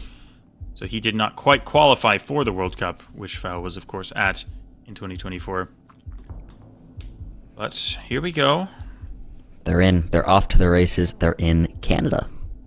Fau. We're in Ontario. This is Fau's homeland here. He's looking for some piece of information. They had a kilometer sign that had a sort of a black bar at the bottom that said kilometers per hour. That's something you see exclusively in Ontario. But Fau, again, one of the maybe the best Canada player in the world. Very hard to beat him in Canada. I'm not sure he has much here in terms of info. He doesn't look super sure. So we'll see what happens. The time runs out, and Flyme ends up being closer. We'll take that for sure. I don't think he ever expects to be closer than Fau, especially in Ontario. I say especially, sorry. I meant to say I don't think he expects to be closer than Fau in Ontario. I don't mean to say he never expects to be closer, but speaking of Ontario, by the way. Seems we're back. Is it? Or is it Quebec? No, I think it is just Ontario, yep. We have some signs. Did Fau even get to them, or is he just He might just know. No, I think he has a sign there. You can see the little highway guy. I mean, now there's more info here, but now he gets to it. I think they're both going to 5K this, probably. Actually, wait, Yeah. Are there two intersections between these two roads? Or... Oh, no, I see. Yeah, that one. Okay. So they're both on this. Yep. Are they both? Yeah, they're both right there on it. Flyme getting the 4 meters, but still both definitely close enough to get that 5K. You'd love to see it. Yep. Foul, probably wishing for Canada rounds that were a little bit less info heavy than that one. Although, to be fair, that is what happened in round 1, and he wasn't quite able to use it. And now we have a Thailand round with info. So Prachinburi is a province right there where Phao is. I would assume Flyme also knows what Prachinburi is, but we'll see. Maybe not. Maybe not. Ooh, yeah. He might not. Okay. He might Oh, no, he not. does. He does. Oh, he does. He does. Oh, no, he's under it. He's south of it. It's possible that we're not in the province. Oh, no, he doesn't know it, but he might accidentally click in the right province here. So we'll take that. He'll take that. Phao actually on the correct road by the looks of it there. Takes 300 points down and takes a small lead as we go to round 4. Flyme looks frustrated, maybe with himself. I don't know if he'd heard of Prachinburi, wasn't sure where it was, something like that. But County Government of Kilifi, it says. Kilifi is a coastal county in Kenya. Phao will know this. There's Kilifi. Phao does know, does Flyme. It doesn't look like he does. Flyme going farther west. 2.5 times damage. This should be some points. No, ooh, he's got he it. moves it. He sees it. He's got it. He's locked in. He was not sure at the start, but he got there eventually. Again, Flyme considers himself more of a no-move NPC player, doesn't study a lot of the moving stuff as much, so I think it makes sense that Phao was instantly aware of the county, whereas Flyme wasn't, but he got there eventually, keeps himself in this game, still very, very even, heading into round 5. Oh my. Very even. Pematang Siantar, that is a city. Pematang Siantar, you gotta know. You gotta know. I think it's North Sumatra, if I remember correctly. Doesn't seem like either player knows. Oh no. Sumatra Timur, it says. That means East Sumatra. That's not a province, but Pematang Siantar, come on. It's painful. Oh my gosh. He does know it's Sumatra, though. He could find it now that if he puts it together. We'll see. I don't know if he just missed the word, because I want to say that Phao knows Kabupaten, but maybe I'm wrong. Either way, again, this is something that not a lot of players have done, because it's like there are over 400 of them to learn, but once you know them, it's really a massive advantage in Indonesia. Oh gosh. Oh, he's in North Sulawesi. This is wow. game. This is the game right here, without a doubt. Switching. Unless he moves. Is he? Is he gonna move it? Is he gonna move it? He doesn't. The time runs out, and Phao is on top of it. Flyme. So far away in Sulawesi. Phao takes the game. Oh my goodness. I think I have an idea of what happened to Flyme there. I think he saw a Christian church. Both players did. But Indonesia, as many people know, is very predominantly Muslim, but there are a few provinces in Indonesia that have Christian majorities, or at least large Christian minorities. North Sumatra and North Sulawesi are two of the most notable ones there. So that's why Flyme was in North Sulawesi specifically. But Phao did have the sign where he saw the word Sumatra, and that was enough to get him close enough, and he takes the moving game. Impressive stuff in the end. Sad to see Flyme zoomed in on North Sumatra there. He was so close to switching, because so again, close. he knows that there's Christians in North Sumatra too, and he's like, which one is it? And he didn't quite have that same, I don't think he had the same sign that Phao had. So, yeah. But wow, that was a roller coaster of emotions, that round. They were all over the place. Oh my gosh, but Flyme's still in this. Again, it's been a really rough start for him, but again, it's only week 6, is it? Week 7? I think it's week 6. Week 6. And it's, there's still like 15 weeks of this remaining. So even if it's, he's low in the standings at the start, it's been a rough start, that does not mean it's over. Nobody is out of it yet, and anyone at the very least can still qualify for the regionals. So there's still a lot to play for both of these players. Definitely not over. Definitely lots of time to go, lots of chance to gain the points. And yeah, they're both in the same region here. Could both make it possibly to that America's Regional, as mentioned.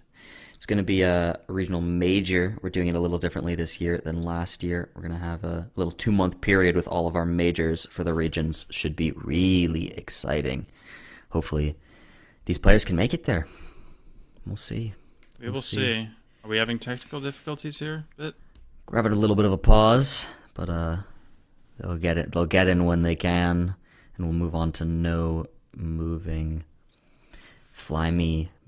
You know, you wonder if like a little pause like this is good, but you see he's still looking confused. You can tell he's still confused about that round. He's still a little frustrated with himself. Yeah, he needs to just kind of calm down and just recuperate a little bit. We see Fao as cool as ever, although, you know, he could have the most horrible or unfair or crazy thing happen to him and he would still just be the calmest person in the room, so... Yeah. Here we go. And it works out for him. It sure does. That calmness has gotten him quite far Yep. in this GeoGuessr esports so far. No matter what stage he's on, he does not panic. And it's a great trait to have. I like the mound guess here. The town of Mound in northern Botswana, you often have very white soil like this. I mean, this sort of somewhat urban feel, and the white soil, I really do like the guess, and I think both players have the same vibe. We shouldn't see too much damage here. Right there. No multi. Guesses on top of each other. We better see a wave. Okay, they're different enough that maybe they won't wave. That's a great guess from Fao. It is, yeah. I mean, the airport was right there, so that was probably 5 cable, but yeah, Fao just kind of clicking downtown. Works out for him, but damage is pretty insignificant. Going around to Australia. More interesting, I think. I'm not sure. Not sure. Southern Queensland makes a lot of sense with this foliage. I could see something like New South Wales as well. But is he thinking about South Australia too? I mean, it's not an easy round. It looks fairly generic, honestly, as far as Australia goes. But he's going to stick with the South Queensland guess and Fao more towards New South Wales. It's a pretty big difference here. The multi is not high at all, so shouldn't be insane, but we could see some points here, especially if one of them's right there on it. Wow, great guess from Fao. That's gonna be decent damage. 2,200 points. Just staying calm, sticking with it, doing his thing. Fao is locked in. We'll see if he can close this out. We have an India here. Definitely Big country. Shake things up a bit. Big points. Yeah. You know it.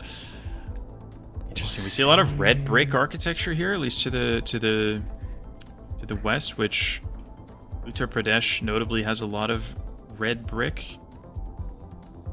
So, personally, with this flat landscape, Hindi language, and red brick, I would probably just be clicking Uttar Pradesh. That's exactly what Fao is doing here.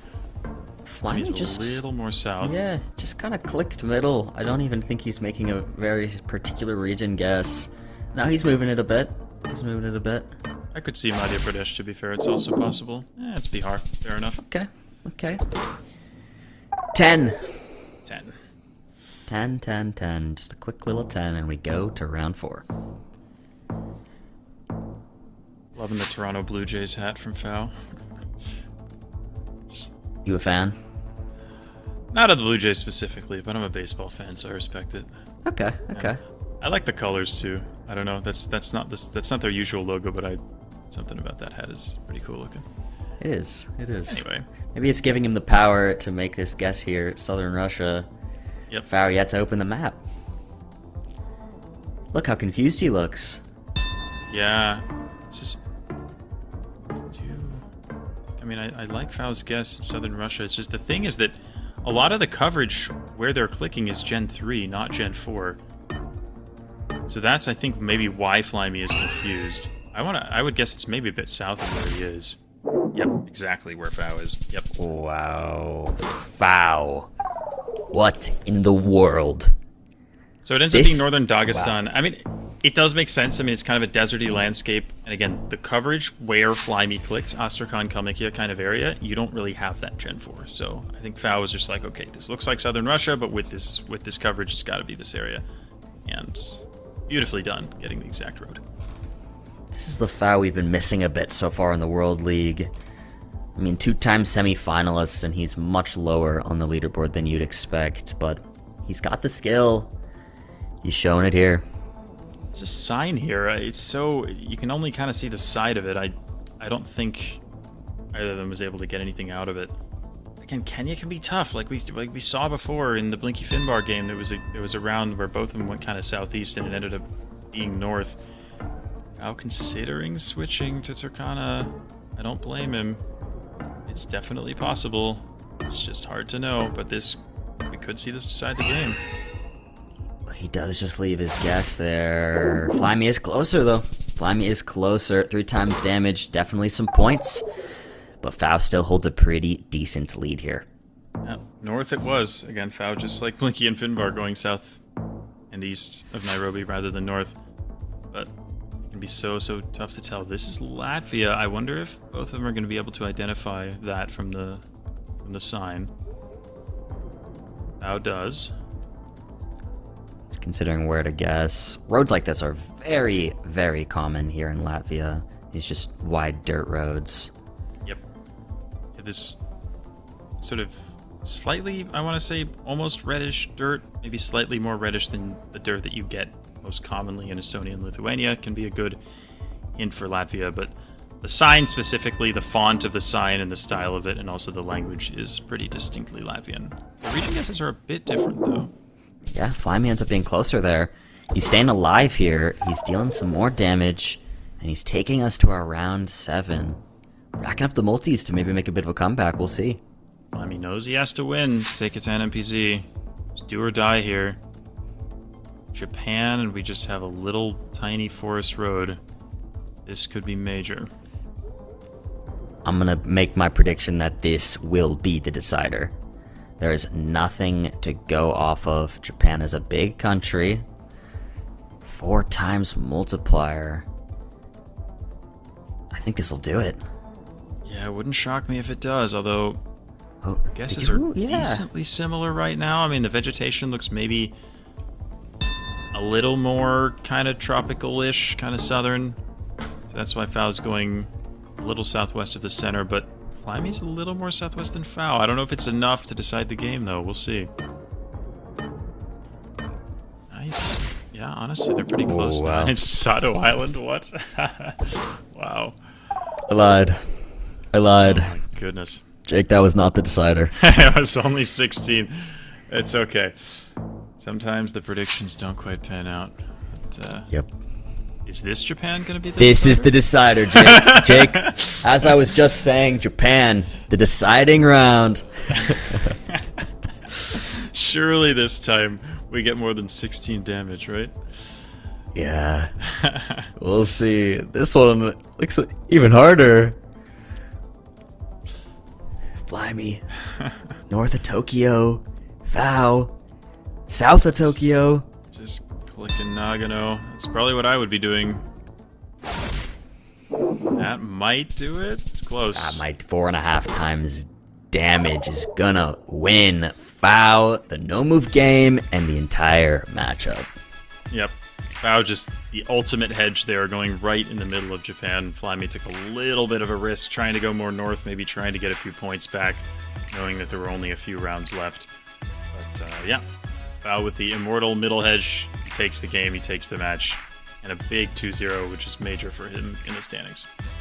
Yeah, that's going to give him 3 points again, with the possibility of a tiebreaker on MPZ. That means there are 3 points on the table. If you win a 2-0, you get all 3 possible points. He does it. He takes it. Guys, 2 2-0s we saw on the main stream. What happened off stream? Debre 2-0 over Mata. Broke the Mata streak that had been going on earlier in the day. Ocean Man 2-0 over Skill Issue. And Swan Gambit got a 2-1 against Clement. Nice to see Debre returning from the illness last week, taking a 2-0 against Mata, who again, like you said, had been playing very, very well today up to this point. Ocean Man continues the very strong run of form that he's been having with the 2-0 over Skill Issue.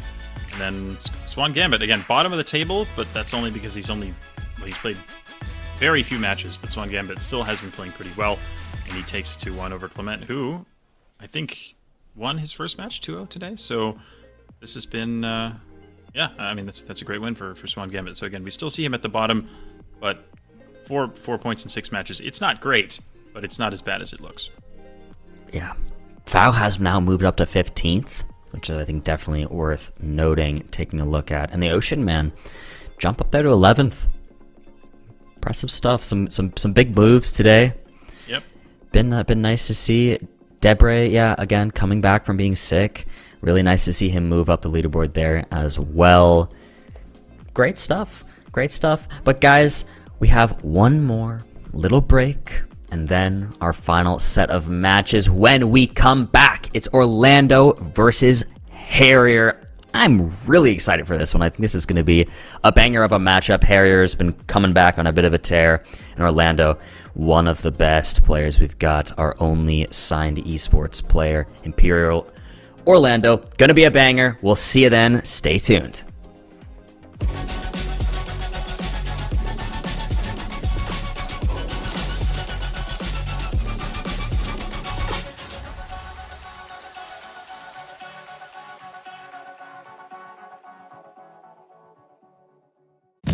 Thanks, GeoGuessr, for letting me become part of your world so quickly, and that I got a chance to see Blinky lift the trophy after that insane grand final. It was an experience I'll never forget. So now, with 2025 right around the corner, I have an idea. Now, don't get me wrong, I love Sweden. We've already had the World Cup there twice. GeoGuessr 2025 World Cup.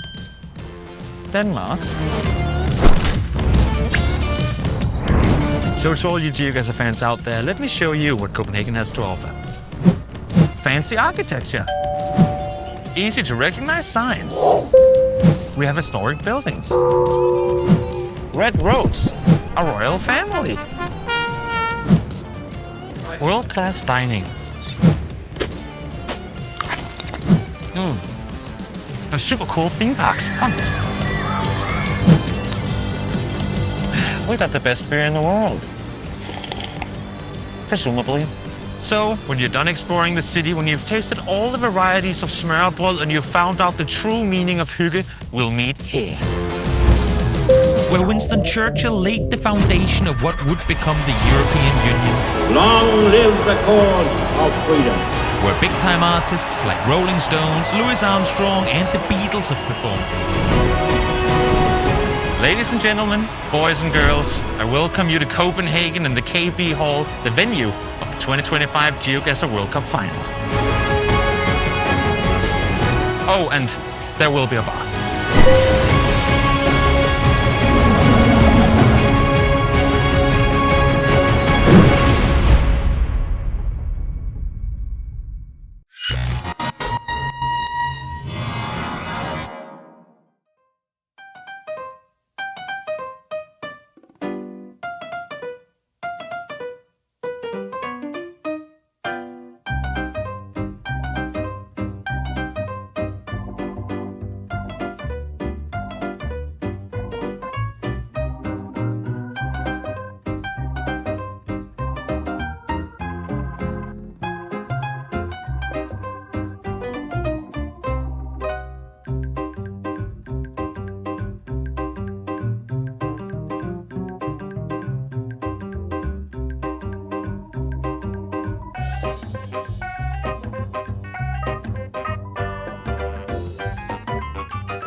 Welcome back, everybody, to the GeoGuessr World League. I am Bloom, joined by the legendary Jake Lyons. We're here walking you through the games. We're having a good time. We're checking out everything you need to know, everything you need to see going on in this World League that's leading us to the World Cup. It's exciting stuff. Guys, we have our last slot of the day. 2 more broadcasted matches to come. And we're starting off with a banger. We're starting off with Orlando versus Harrier. I'm excited. I think it's going to be a great time. I think it's going to be a great matchup. Let's take a look at how these two players stack up against each other. I think we're going to see a very, very even matchup here.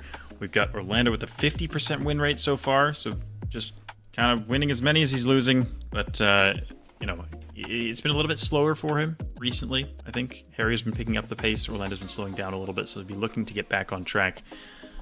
But the average guess time around 32 seconds, which is fairly long. Harrier a little bit longer, but you see the stats. I mean, we'll see the comparison in a second, but the stats are going to be pretty similar between these two players, which is why I'm really excited to see them play head-to-head. Yeah, very close. I mean, Harrier, a little bit of a higher win rate there, 54%, and a little bit higher precision too. Really close though. Really close though. Let's take a look at where they are on the overall standings. Harrier has really made a jump recently and is now in 10th place. A very good standing for him to be in. Orlando there in 14th, a great place too. But again, as we said, he definitely would like to move up. Only a 50% win rate. If he wants to really 100% secure that slot in the World Cup, he's going to need a little higher than that. Yep.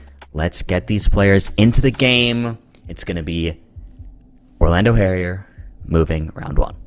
Yeah, both players have played 11 matches. Harrier on 18 points and Orlando on 16. So very similar starts to the league so far. But like we said, Harrier has been on fire of late, whereas Orlando has been slowing down a bit. But we're starting in Brazil, which, you know, I don't think that's a bad thing for Orlando. Although Harrier, I think, is quite a good Brazil player. So we'll see how this one pans out. But these are players who not only are going to be competing for the spots at the regionals, these two are good enough, I think, to be competing for the direct qualification for the World Cup. So that is where both of these players are going to be setting their sights. So they both really care about how this match goes. How all the matches go, of course, but they're really kind of on the bubble right now, and they're really looking for some wins. Orlando's got an area code. I didn't see what it was, but Harrier's way more north. Yeah, this is already really big difference for a round 1. Orlando. That's huge points round 1. One of the biggest we've seen so far. Harrier already on 2,400 health. So like we mentioned before, Brazil, especially in urban environments, it is absolutely key to find an area code. Orlando was able to do it with about 10 seconds left. It gave him the state, and Harrier was just trying to region guess based off of the infrastructure that he saw, and that was a much tougher thing for him to do. So, no multipliers there, but a great start for Orlando. Definitely good for the mental going into this British Columbia round, where I don't imagine we'll see too much damage done. Yeah, Orlando made a quick guess there. Harrier followed suit, close by to where Orlando is. So, yeah, really shouldn't see too much, but Orlando is going to hold his full health. He's going to hold his flawless. Taking Harrier down to 2,000 health already on round 3. Orlando cannot afford to let his guard down here, though. Harrier's so strong. We've seen him make crazier comebacks than this. This is India. It's urban. The language to me just looks probably Hindi. Although it can be tough to tell sometimes from things like Marathi. But I think it's Hindi. Looks like it. Both players haven't really found anything that's going to be too helpful here. Neither has opened the map up. What can they find? Hindi is the most widespread language in India, so he doesn't narrow it down that much. You're probably going to be somewhere in the north of the country, but beyond that, it's not great information, so both players are really going to be looking for something else. Sujangar, I think, is something that Harrier's screen said, but good luck finding that. Orlando just going right smack in the middle. Harrier will probably do something similar. He's going Rajasthan, actually. Farther west. Big country, big points. If Harrier's closer, this could be a bit of a comeback for him, and it will be. He's there in Rajasthan. 2 times damage. deals 3k. 3k almost damage right there to Orlando's health. Orlando sitting on right about half health. Evened it up. Big guess from Harrier there.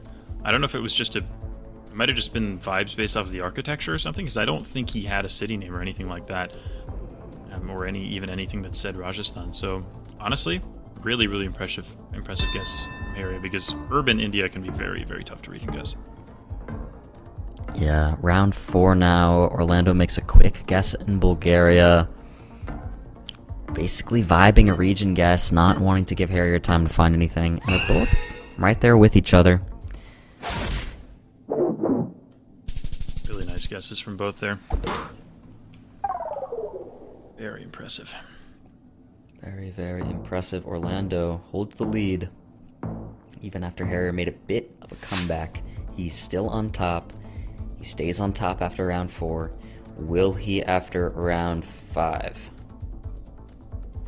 Urban Ghana here, I would imagine it's just Accra, but maybe it could be Kumasi. But we have like a massive stadium here. It looks fairly dry, and it does say Accra on that sign. But with this stadium, I feel like this is kind of just where you have to go. I'd be quite surprised. Well, he found the sign too, but I'm guessing Harrier would have been in Accra anyway. Yep, shouldn't see too much here. We're just going to rack up the multis a little bit more. Going to take us to round 6. Yeah, right there on it. Both players hanging out next to each other, and a quick little 6 points. Takes us to round 6. Beautiful. Love the way it works out like that. The scriptwriters really, really went off with that one. Really working overtime, yeah. Yeah. Thanks, guys. This will be Vientiane. There's no way the players are going to miss that. They have Lao flags, they have Lao language, and it's the only city in the country that doesn't have very noticeable car meta, so Vientiane is easy for both players to identify there. So plenty of time left. Yeah, plenty of time. 2 rounds in a row in notable cities. So we're just racking up the multis here. We're on round 7. Harrier needs the comeback, but it's doable with 4 times damage now. He's got some signs. I don't know if they say anything. That says Lima. One of them says Lima. I don't know if he saw it or not. But there was a sign that said Lima. But Nazca is not Lima. Nazca is like the Nazca lines. Like, that's in Ica, a little bit further south. But it's also spelled with a Z, so maybe Nazca with an S is a different town. I'm not sure. Nazca, I mean, Orlando's in Nazca. Yeah, he is there. He locks it in quick. Harrier hasn't seen that. This could be game. This actually could be game, especially considering Harrier's down, and Peru is a big country. Oh, wow, they're on the opposite sides of the country here. He tried to move last second. No! Oh my gosh. But Orlando with the 4999. I wonder if Harrier would have survived. It looked like he clicked that area. I don't know if it would have been enough to survive. But that's really unfortunate for Harrier, because you saw him try to click down there and he just didn't get the guess in. But Orlando with a major, major victory in the moving game. Very impressive from Orlando there. And, you know, again, crazy. Harrier almost moved. It could have kept him alive. Orlando maybe still could have won, but it could have taken us to another round. We are now on no moving. Our players get only one 360 panorama. No moving up and down the road anymore. This is all they get. Got a US round here. I'll be honest, I have no idea what I'm looking at here. Yeah, this is tough. Quite tricky. Definitely tough. Really not a lot to go off of. Double signpost. I don't mind Michigan. Definitely get a fair few of those there. Are they both going to go Michigan? Or is Orlando going Canada? Yeah, is he about to go like near Toronto? We'll see. He is in He Canada. He is. I think it's US, but now I'm questioning it. I'm not actually sure. We'll see. Oh, wow, he's clicking in Lake Huron. he's doing a little swimming. And it's Maine? Wow. Southern What? Maine. That's crazy. Maybe it was New Hampshire, I'm not sure which, but Yeah. I would not have been over there either. Wow. Difficult round. Very difficult round. Turkey here. Do we have flat roofs? I think we have flat roofs. The area near Syria, you get a lot of roofs that are just flat like this. So it wouldn't shock me if that's exactly where Orlando goes, and it is. Yep. This southeastern area near the Syria border. I like the guess a lot from Orlando. I do too. I was gonna say he possibly seems confident in a town, but he is still moving it around. Maybe he's like in this new town guess instead. Harrier now gets a zoom in, similar area. Yep. Both have really the same vibe here, so I don't think we'll see too much damage dealt. Yeah, especially round 2 at 1.5 times multi. They're both pretty close. Harrier farther west though, so could be something. Nope, just in between them. Just downtown Shanliurfa. Makes sense. I mean, we had a pretty big skyline in the distance, so that's what we're looking at. But it was just kind of edging the whole area, and we go to round 3. Orlando had initially zoomed in right near there, so it's interesting he did end up kind of moving off of it, but still close. We move on to round 3. I would imagine. I mean, this has to just be coastal South Africa. I mean, is it Cape Town? Is it George? Hard to say. Ooh, Orlando. Ooh, man. I feel like where Orlando is actually fits pretty well. It does. I like it a lot. Maybe. Oh, he's Guess is in. He's confident. Harrier needs to follow. He's closer to Cape Town. Yeah. I mean, I don't mind a Cape Town guess either, is the thing. I mean, it's certainly possible. Definitely. Even more probable with how many of these ridges you get there, but I do like Orlando's guess. He's on it. Orlando. Very close, very close. Couple 100 points down to Harrier's health, but it's still quite a close game going into round 4.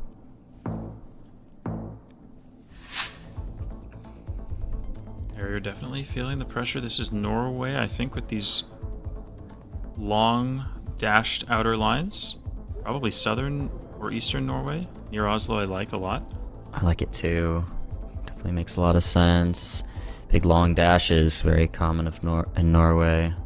Good to know, good to learn. Yeah, it is actually west. Okay. Interesting round. I mean, we had sort of rocks along the side of the road, which I associate more with sort of southeastern Norway than anything. But, yeah. Harry's still a little bit closer. Going to round 5 now. The multiplier is 3 times damage. Big points could come. Is this Bangladesh? I like Bangladesh. That's kind of what I was thinking. Pretty classic tuk-tuks right there. Here you're going for Shadowgram initially. Both of them are south. Fairly similar guesses. Yeah, both south, so shouldn't see too many points. The timer runs out. Harrier is going to let the timer run with his guess down to get it in. Yeah. Okay. Harrier a little closer. Takes the lead. Just very back and forth this game. Not a lot in it so far. Harrier knows he needs to win it. Pangandaran, that's a kabupaten in southeastern West Java. Harrier knows. Harrier locks it in. Nice. Does Orlando? No, he doesn't. He is on sure Java, though. So the region guess is not bad. He's looking for the town, I think, right now. But it doesn't seem like he can find it. Yeah, this is going to be big points for Harrier here. He's right on it. Close. Oof. Wow, that's huge points. That puts Orlando on 406 health. Wow. And again, that's the moving experience coming in handy for Harrier there. This is quite the opposite of a moving round. Mongolia now.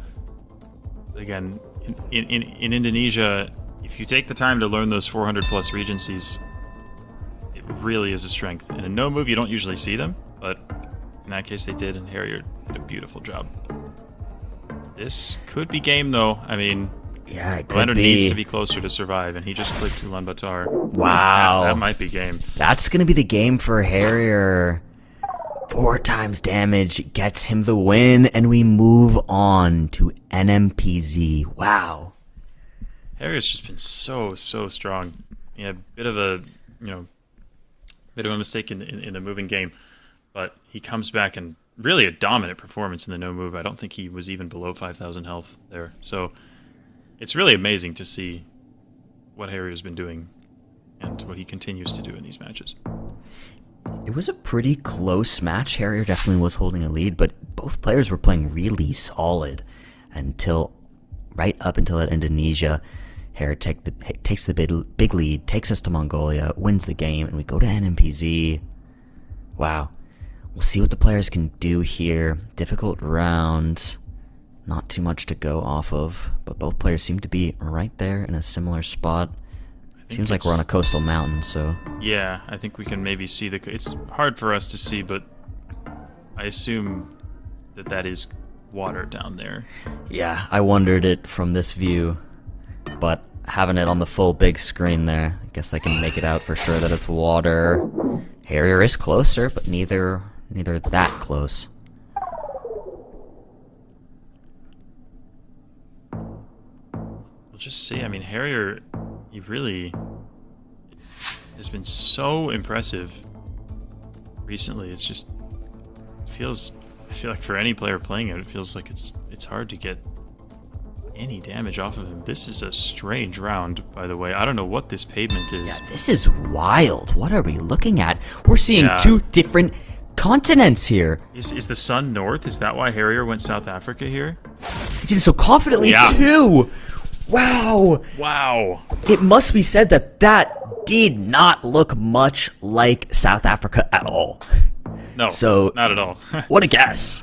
It looked like Europe with the sun to the north. I guess the pavement was really strange. Like, I've never seen anything like that in South Africa or Europe, to be honest. I was totally lost there.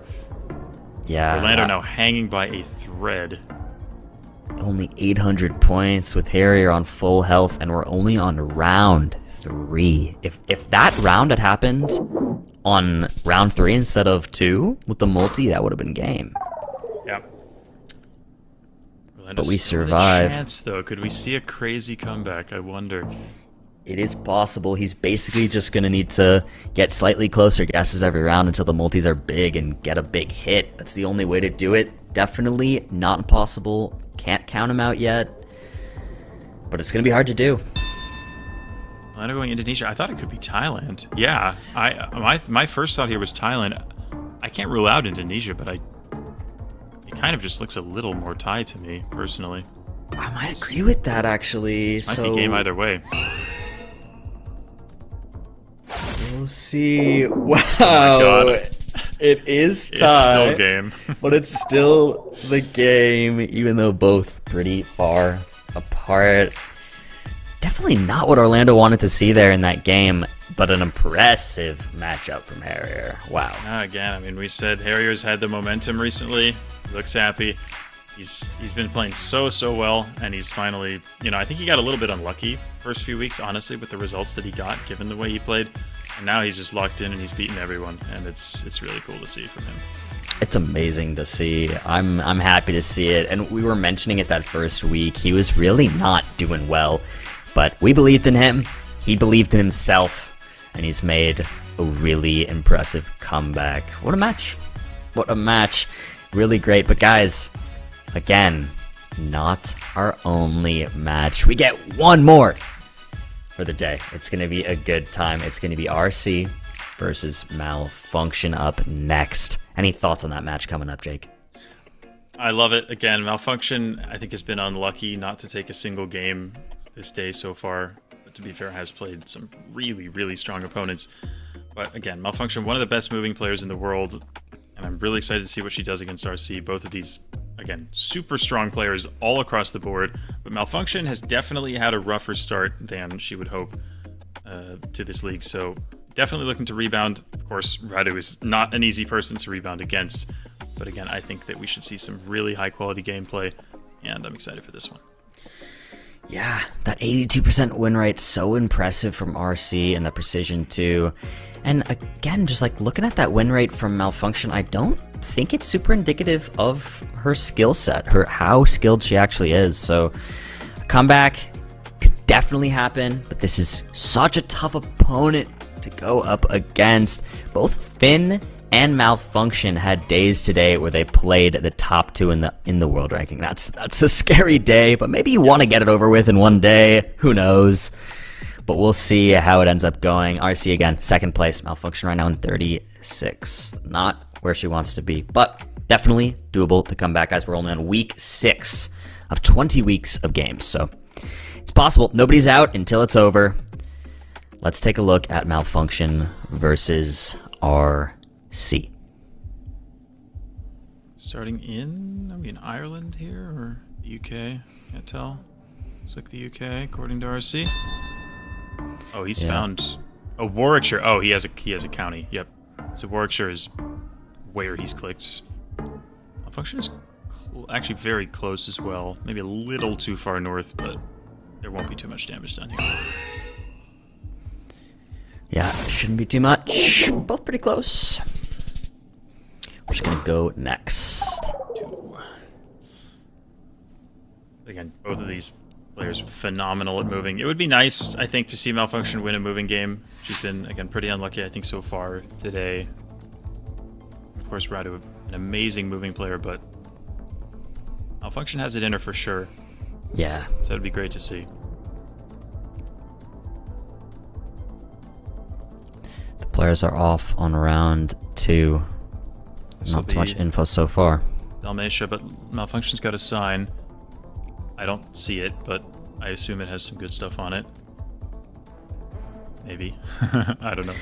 We'll see. We'll see. Oh, he's in Montenegro. Oh, yeah. Wait, why did I think it was Croatia? Malfunction might be thinking it is Maybe too, it is actually. I'm not actually sure. Does it say Cetinja? It might say Cetinja, which is in Montenegro, so... Malfunction looks very confused. Going Croatia now. RC in Montenegro. Yeah, I think if it says Cetinja, I think it's... RC's probably just right, but for some reason this looks a lot like Croatia, so I kind of understand the confusion here. But yeah. Yeah. It is just Montenegro. That's a very impressive guess from RC, but Malfunction definitely considered it. You can see she wasn't too happy with herself. Yep, definitely a little bit of a blunder there, because Cetinja is a reasonably large town, probably knowable, but again, we know how strong Malfunction is, and she can come back for that, for sure. Early in the game, damage is not too high. India. Looks like, I want to say... Yeah, was it Odia, the language? It might have been. I didn't quite get a great look, but if it is Odia, yep, they're both in Odisha, so... They're there. Yep. Yeah. Yeah, it's a language that's pretty much you'll only find in the state of Odisha. So both players with very good knowledge of Indian languages there. Good to know. Good info to know. They're off on round 4. RC pretty close to full health. Hungarian language. I imagine both players will know that. It's a very distinctive language. It does say Zala. Zala Komar. So Zala is a county in western Hungary. And I feel like usually you can trust prefixes in town names in Hungary, so it wouldn't shock me if we do end up in Zala County, which is west of Lake Balaton. Malfunction did just arrive on a big sign. She has the 7, which is a road number. Zalakaros she has, yep. He's just... Radu's gonna go middle. I think it is more west. The 7 is a long road, but yeah, I think Malfunction's quite close here. Ooh, that should be but he's still east of the lake, and it is going to be west of it. Great guess there from Malfunction. Great guess. That's a good little bit of a comeback. RC is still in the lead, but it's closer to even now. The point differential is not too bad here. Anyone's game, round 5, 3 times damage. that a 415 area code? That's San Francisco. Wait. Oh yeah, it is. But it maybe Mexico has repeat codes or something. San Miguel de Allende I've heard of. Isn't that in Oaxaca? Or no, it's in Guanajuato. Wow. Radu knows the RC town. knows. Beautiful. RC knows. We'll see. Malfunction yet to even open the map. She opens it. Does go Guanajuato. Gets in there. Okay, okay. Not She too sees far. San Miguel, but she's right there anyway. Right there anyway, as you said, but RC, very impressive guess, takes 339 points down. But if this is still an even game. This is still a very close game. It's time for round 6 now. We're getting up there, guys. 10 round limit is all we get. I'm not sure what I was thinking of in Guanajuato, or in Oaxaca, but anyway, some similar town name, I guess. But Malfunction has a road number. I don't know if Radu saw it. There was a green sign with a province and a road number, I think. Radu is insane at Peru, so his guess is already so good. He doesn't even have the road, but his guess is so good anyway. Wow. Wow. That is so impressive from both of them. Because amazing 5K from Malfunction, and as you just said, RC with no information makes such a good region guess. Yep.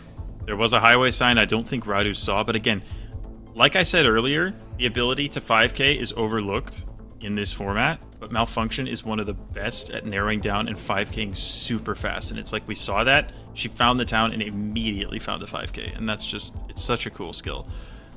And she's one of the best in the world at that, easily. Round 7 now. Players are off, but nothing going on. Nothing going on here. No signs, no nothing. Oh, we got a sign here. Malfunction's got a sign. I think it says Carnarvon, which is very, very close by. This could be game. Carnarvon is a fairly large town in western South Africa. Radu's going to need a great region guess to survive here, and he's not going to get it, I don't think. Oh, I don't think he is. Gotta go farther west. I don't know. Will he survive? Malfunction with an amazing guess. 4 times damage. It's over. Wins her the game. Beautiful for Malfunction. I mean, again, beating Radu in any format is such a hard thing to do. But we saw, again, we've been saying the whole day she's one of the best moving players in the world, and she finally showed that. Did a great job finding the information that Radu was not able to find in a lot of those rounds and using it to great effect. I think an awesome and deserved victory for Malfunction in that first game. Go on to no move now. No more moving up and down the road. 360 panorama with the ability to zoom in. That's it. This is what they got here. Can RC take us to NMPZ, or will Malfunction win it all on no move? We find out here now. Radu, I believe, has lost 1 match so far in this league out of, I don't even know how many, like 12, 13, something like that. Somewhere right in there, yeah. So he has been so hard to beat. Malfunction has a chance to do it here. Again, I think Malfunction's most comfortable and strongest mode is moving. So this will be tougher for her to do, but definitely still possible. She has the skill for sure. This is a nasty round, by the way. Spain and a France. To give you some exact... Wait, oh, they are pretty far apart. Oh my god. This guy... RC! With nothing! I have no idea how he did that. He's just on it! That is crazy. Not only getting the country, but how is he in the right city on that round? Oh, that is unbelievable. I mean, and what I was just going to say is, to give you some exact stats, RC has played 12 moving games so far and has won 10 of them. And it's with guesses like that. Wow. Well, we have a turkey here. He better not 5K this one. I swear. Oh, man. It's a pretty different guess, though, from Malfunctions, so... Yeah, these are pretty far apart, actually. Okay. Between them a bit, but RC closer. 270 points down. And it's like... RC just such a formidable opponent. But all it takes is one crazy round. even if Radu is closer in most of the rounds, it's like you can beat him once in multipliers. That's all you really need to take a game off of him. Both the players are now zoomed pretty similar. Yeah, we have this Gen 3 black car, flat landscape. Fits very, very well for Uruguay, and then we have the coast to the south. So players are going to be scanning the coast looking for the exact 5K. I'll be impressed if either of them finds it, but man, they're actually right in the same area right now, I think. They have it? Oh my... Wow! What in the world are we seeing from these two players? That's unreal! That is unreal. Wow. I mean, just...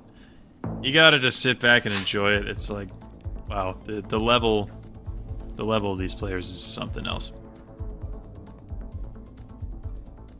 He takes us to round 4. You see Malfunction's guess, you go, wow, I think she might be on it. Then you see RC's, you go, wait, he might too. And then they're both right there, but RC with the exact 5K keeps his flawless, takes us round 4. What's gonna happen on this round? Crazy rural, middle of nowhere, no signs once again. Will he pull off the insane again? We will see. Never bet against him, but this round is definitely the toughest one we've had so far. Radu finally does zoom in. He's also in Brazil. We're in similar areas. Malfunction switching around. Radu's in Mato Grosso. I doubt we see the game end here. But Malfunction's clicking all over the place. Yeah, and Settles on pretty Goiás. different guesses. I think they both considered right in there too. Yeah. You can see Malfunction's reaction especially. She was down there for sure for part of that. I mean, I think her initial click was in Mato Grosso do Sul. So, definitely feels like a missed opportunity for her. Not out of it yet. Going to round 5. RC still flawlessing right now.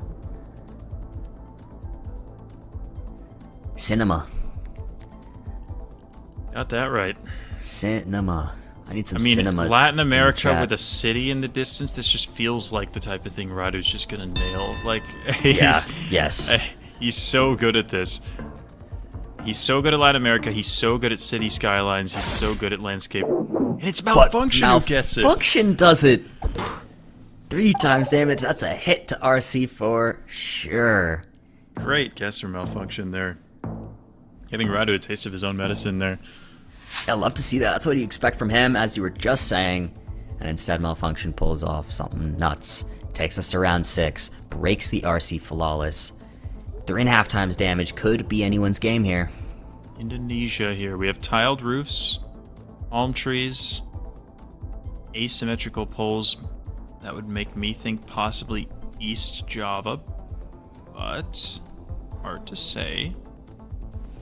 That is where Malfunction's going. That is where Radu is going as well. Both there. I do like the guess. Still, though, could come down to a region guess. I mean, we could still see some damage done. Wow. RC just a little closer, but both really great guesses. Really, really great guesses. Does bring Malfunction lower than 2,000 health, though. Not a lovely place to be in, I will say. But still, again, anyone's game. Ton is never going to make much of a difference. Malfunction needs larger countries than this. Both are going to click. Ooh, Radu's going fairly east. Doesn't quite work out for him, though. Malfunction with the middle click. Good guess. A good guess. Keeps us in it. Takes us round 8. 8 rounds to go. And now... Oh. What do we have here? It's a hard one. Like a Hungary, yeah. I agree with that. Flat Gen 3 winter coverage works very well for Hungary. And RC's following. Suit. He's a bit more west, though. And it's a great Wow. guess. Wait, that's a great guess with 4.5 times damage. That's a big hit. Malfunction takes the lead. Wow. Radu looked a little bit surprised or frustrated about that one. I'm not sure what it was that made him think it was a little more west, but he's on the ropes now. 2 rounds to go. What an insanely difficult round 9 we find our 2 players in. Some European forest, I imagine. Italy for Malfunction. I could see it for sure, but I could see a lot of things, so this one very likely decides the game, I would think. Yes, unbelievably difficult round here with 5 times multi. This is it. This is it. Calling it right here, right now. RC yet to open the map. Malfunction in Italy. Moves far north here. What was that, to Czechia? Nope, back down to Italy. That just goes to show how insanely difficult this is. RC hasn't even opened the map. I bet he's considering everything. Can Malfunction 2-0 RC? We're about to see. He still has not zoomed. Bare minimum, we know we should be in Europe, Hungary. but that's about it. We have a Hungary, France. an Italy, maybe a France. The timer runs God. out. It's Croatia, and RC is just a little closer. That ends that's up being brutal. the game with 5 times multi. We go to NMPZ.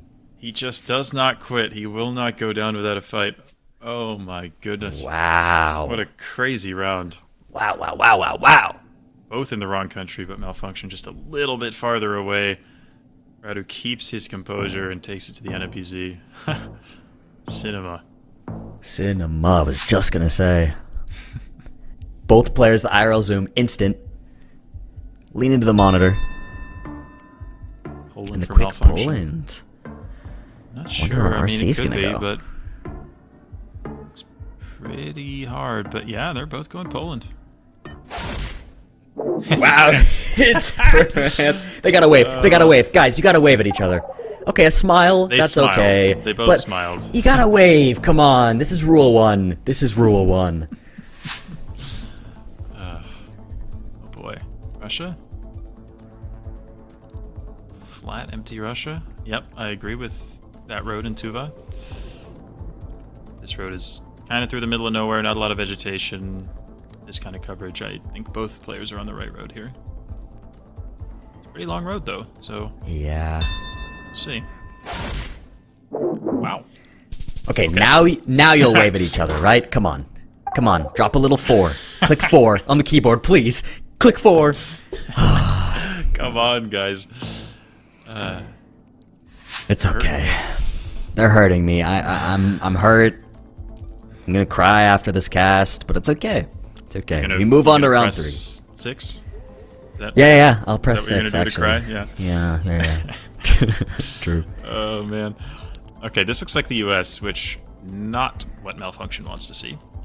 Definitely not. RC, such an amazing guesser in the United States. We'll see if he can do that here. We've seen it already this stream, but These are different guesses oh wow, between them. Kentucky in between them. All right. Move Not much on. damage done so far. Yeah, really not much. Hopefully it doesn't come down to a round limit. I think Ryder was talking about his game versus Dev, the only match that he's lost so far, and I think he said that like the NMPC went to round limit. I think maybe all of the games did. It was apparently very, very tightly contested and pretty unlucky losses for Radu, but Yeah. we'll see if that's what happens here in the NMPC. But just the ability to take an NMPC match 10 rounds to a round limit is insane, because you have to be so consistent to make that happen. Is this a hedge here? We have a little swimming from Malfunction. I was just gonna say, oh nope, moves up to Finland. Pretty different guesses though. It's West Okay. Coast. Malfunction a little closer. Takes the lead. Slim lead, but still a Yep. lead. Definitely. Takes us to round 5.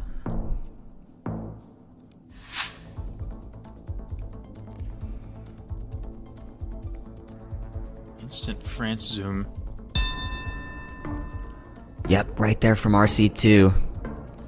And they're guessing in the southwest. It's sort of Bordeaux kind of wine region. Makes sense. We have wine, but that is another one of the wine regions. So, unfortunate, but yeah. Similar vibes from both. Yeah. That's not deserving of a wave. They were far enough apart, but Almost, though. almost.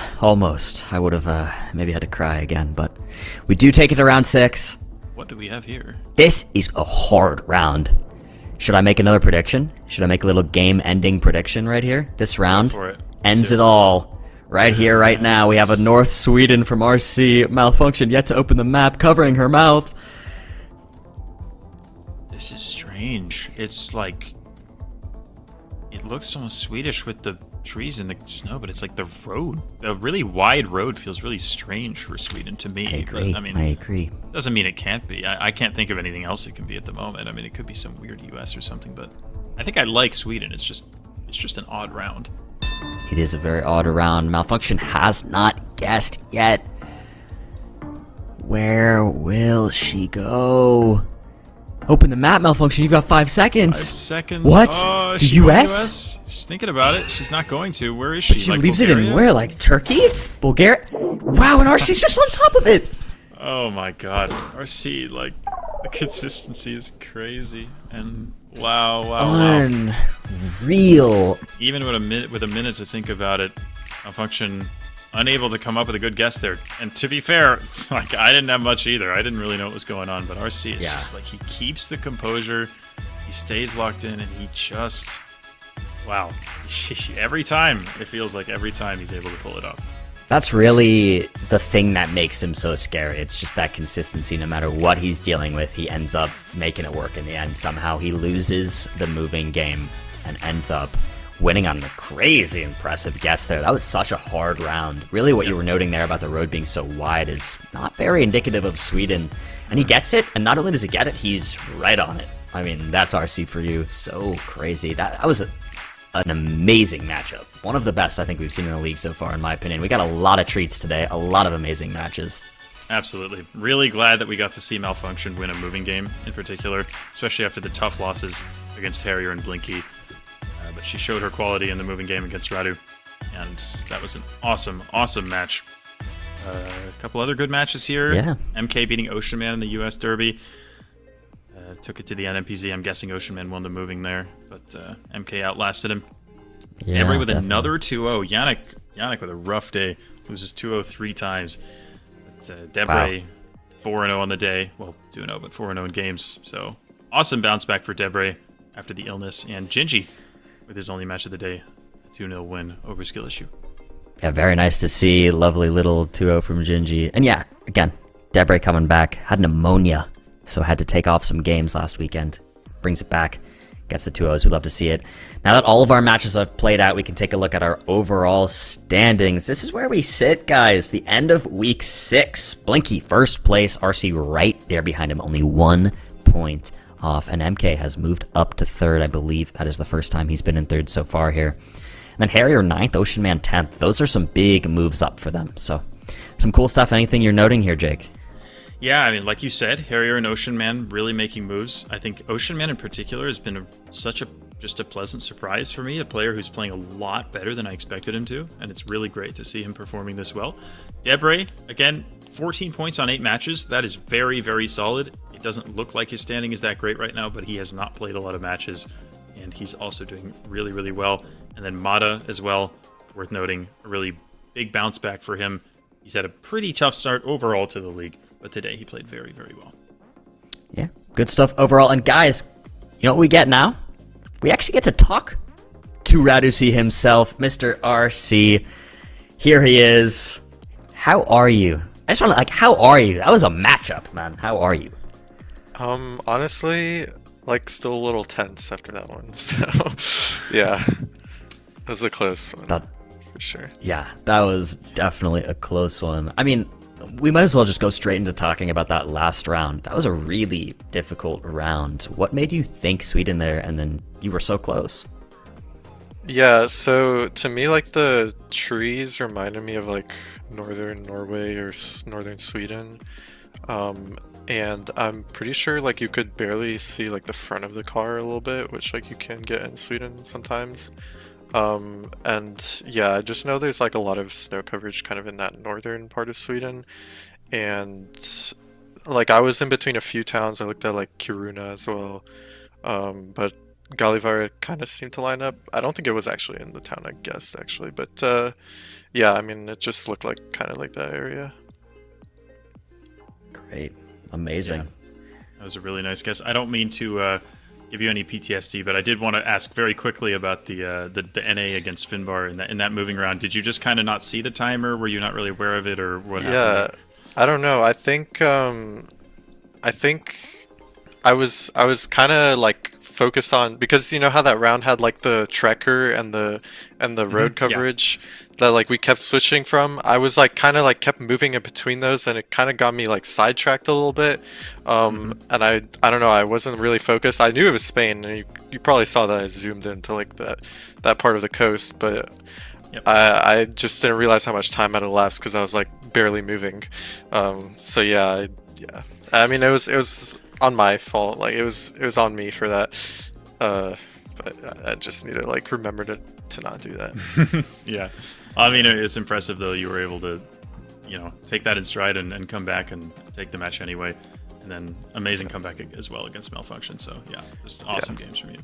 Yeah, and I will say, if I'm remembering correctly, I think actually Finn was struggling more with the sidewalk and. Oh, I'm sure he was. I remember. Yeah. We were making some comments about it because it was funny. He kept teleporting back over and over and over. But it's great you made that comeback. It was very impressive. Man, how are you feeling right now? I believe if we just looked at, you're right there in second place, 1 point behind Blinky. How are you feeling? Yeah, it is a little frustrating that I dropped 2 points today on Blinky, but I mean, it's hard to keep up if he's getting 2 zeros every week. So I'm doing the best I can right now. Yeah. Man, you're doing amazing. We keep saying it on the cast. The thing you have that you can't beat is just unbelievable consistency no matter what happens. So keep it up. Lovely to hear from you, RC. Thank you so much for chatting with us. Everybody in the chat, say bye, RC. Thank you, man. Yep. Thank you for having me on. What a guy. What a guy. Love talking to RC. Radu C, the GOAT. Been in this game for so long. One of the real OGs of really competitive and serious GeoGuessr. So he's been around for so long, and he's been at the top of the game the whole time. Like a lot of players you kind of see just sort of fade, like they're really popular, really strong at the start, and then they get overtaken by newer players. But it's like Radu has been at the top of this game for many years, and he's still at the very top. I don't know how he does it, but amazing consistency in that regard as well. He's just, he's amazing. One of the timeless goats of GeoGuessr. Lovely to talk to him at the end of the stream there. But guys, that is it for us. That is the end. We've made it through week 6. We hope you enjoyed. Again, guys, I've been Bloom, joined by Jake Lyons. Jake, as always, any final words? No, nothing. I've never got much to say at this point, but I just, thank you all, as always, for tuning in and for experiencing these games with us. Just really glad we're able to bring them to you. Yeah. Guys, I always got to give Jake a little opportunity, just in case, But that's it from us. Something better. Yeah. But yeah, people, that's it. Guys, once again, in case you didn't know, we have next week off, okay? Take a little holiday break, enjoy the time with your family, and we will see you in 2025. So until then, that's 2 weeks from now. But until then, guys, enjoy your holidays, play some GeoGuessr, check out some highlights on the GeoGuessr page if you'd like. And that's it from us, guys. I've been Bloom, and as always, peace. See ya.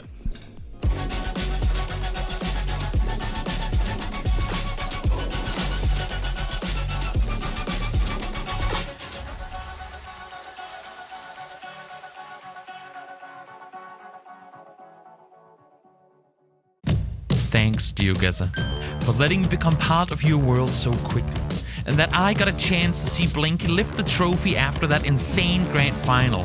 It was an experience I'll never forget. So now, with 2025 right around the corner, I have an idea. Now, don't get me wrong, I love Sweden. We've already had the World Cup there twice. GeoGuessr 2025 World Cup. Denmark. So to all you GeoGuessr fans out there, let me show you what Copenhagen has to offer. Fancy architecture. Easy to recognize signs. We have historic buildings.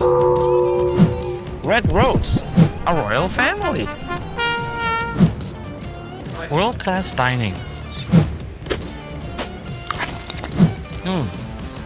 A super cool theme parks. Fun.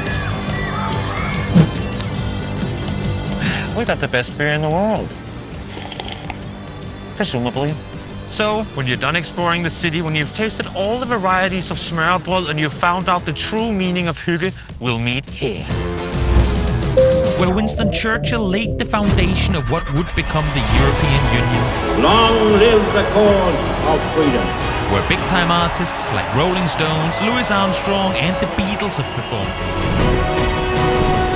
Ladies and gentlemen, boys and girls, I welcome you to Copenhagen and the KB Hall, the venue of the 2025 GeoGuessr World Cup Finals. Oh, and there will be a bar.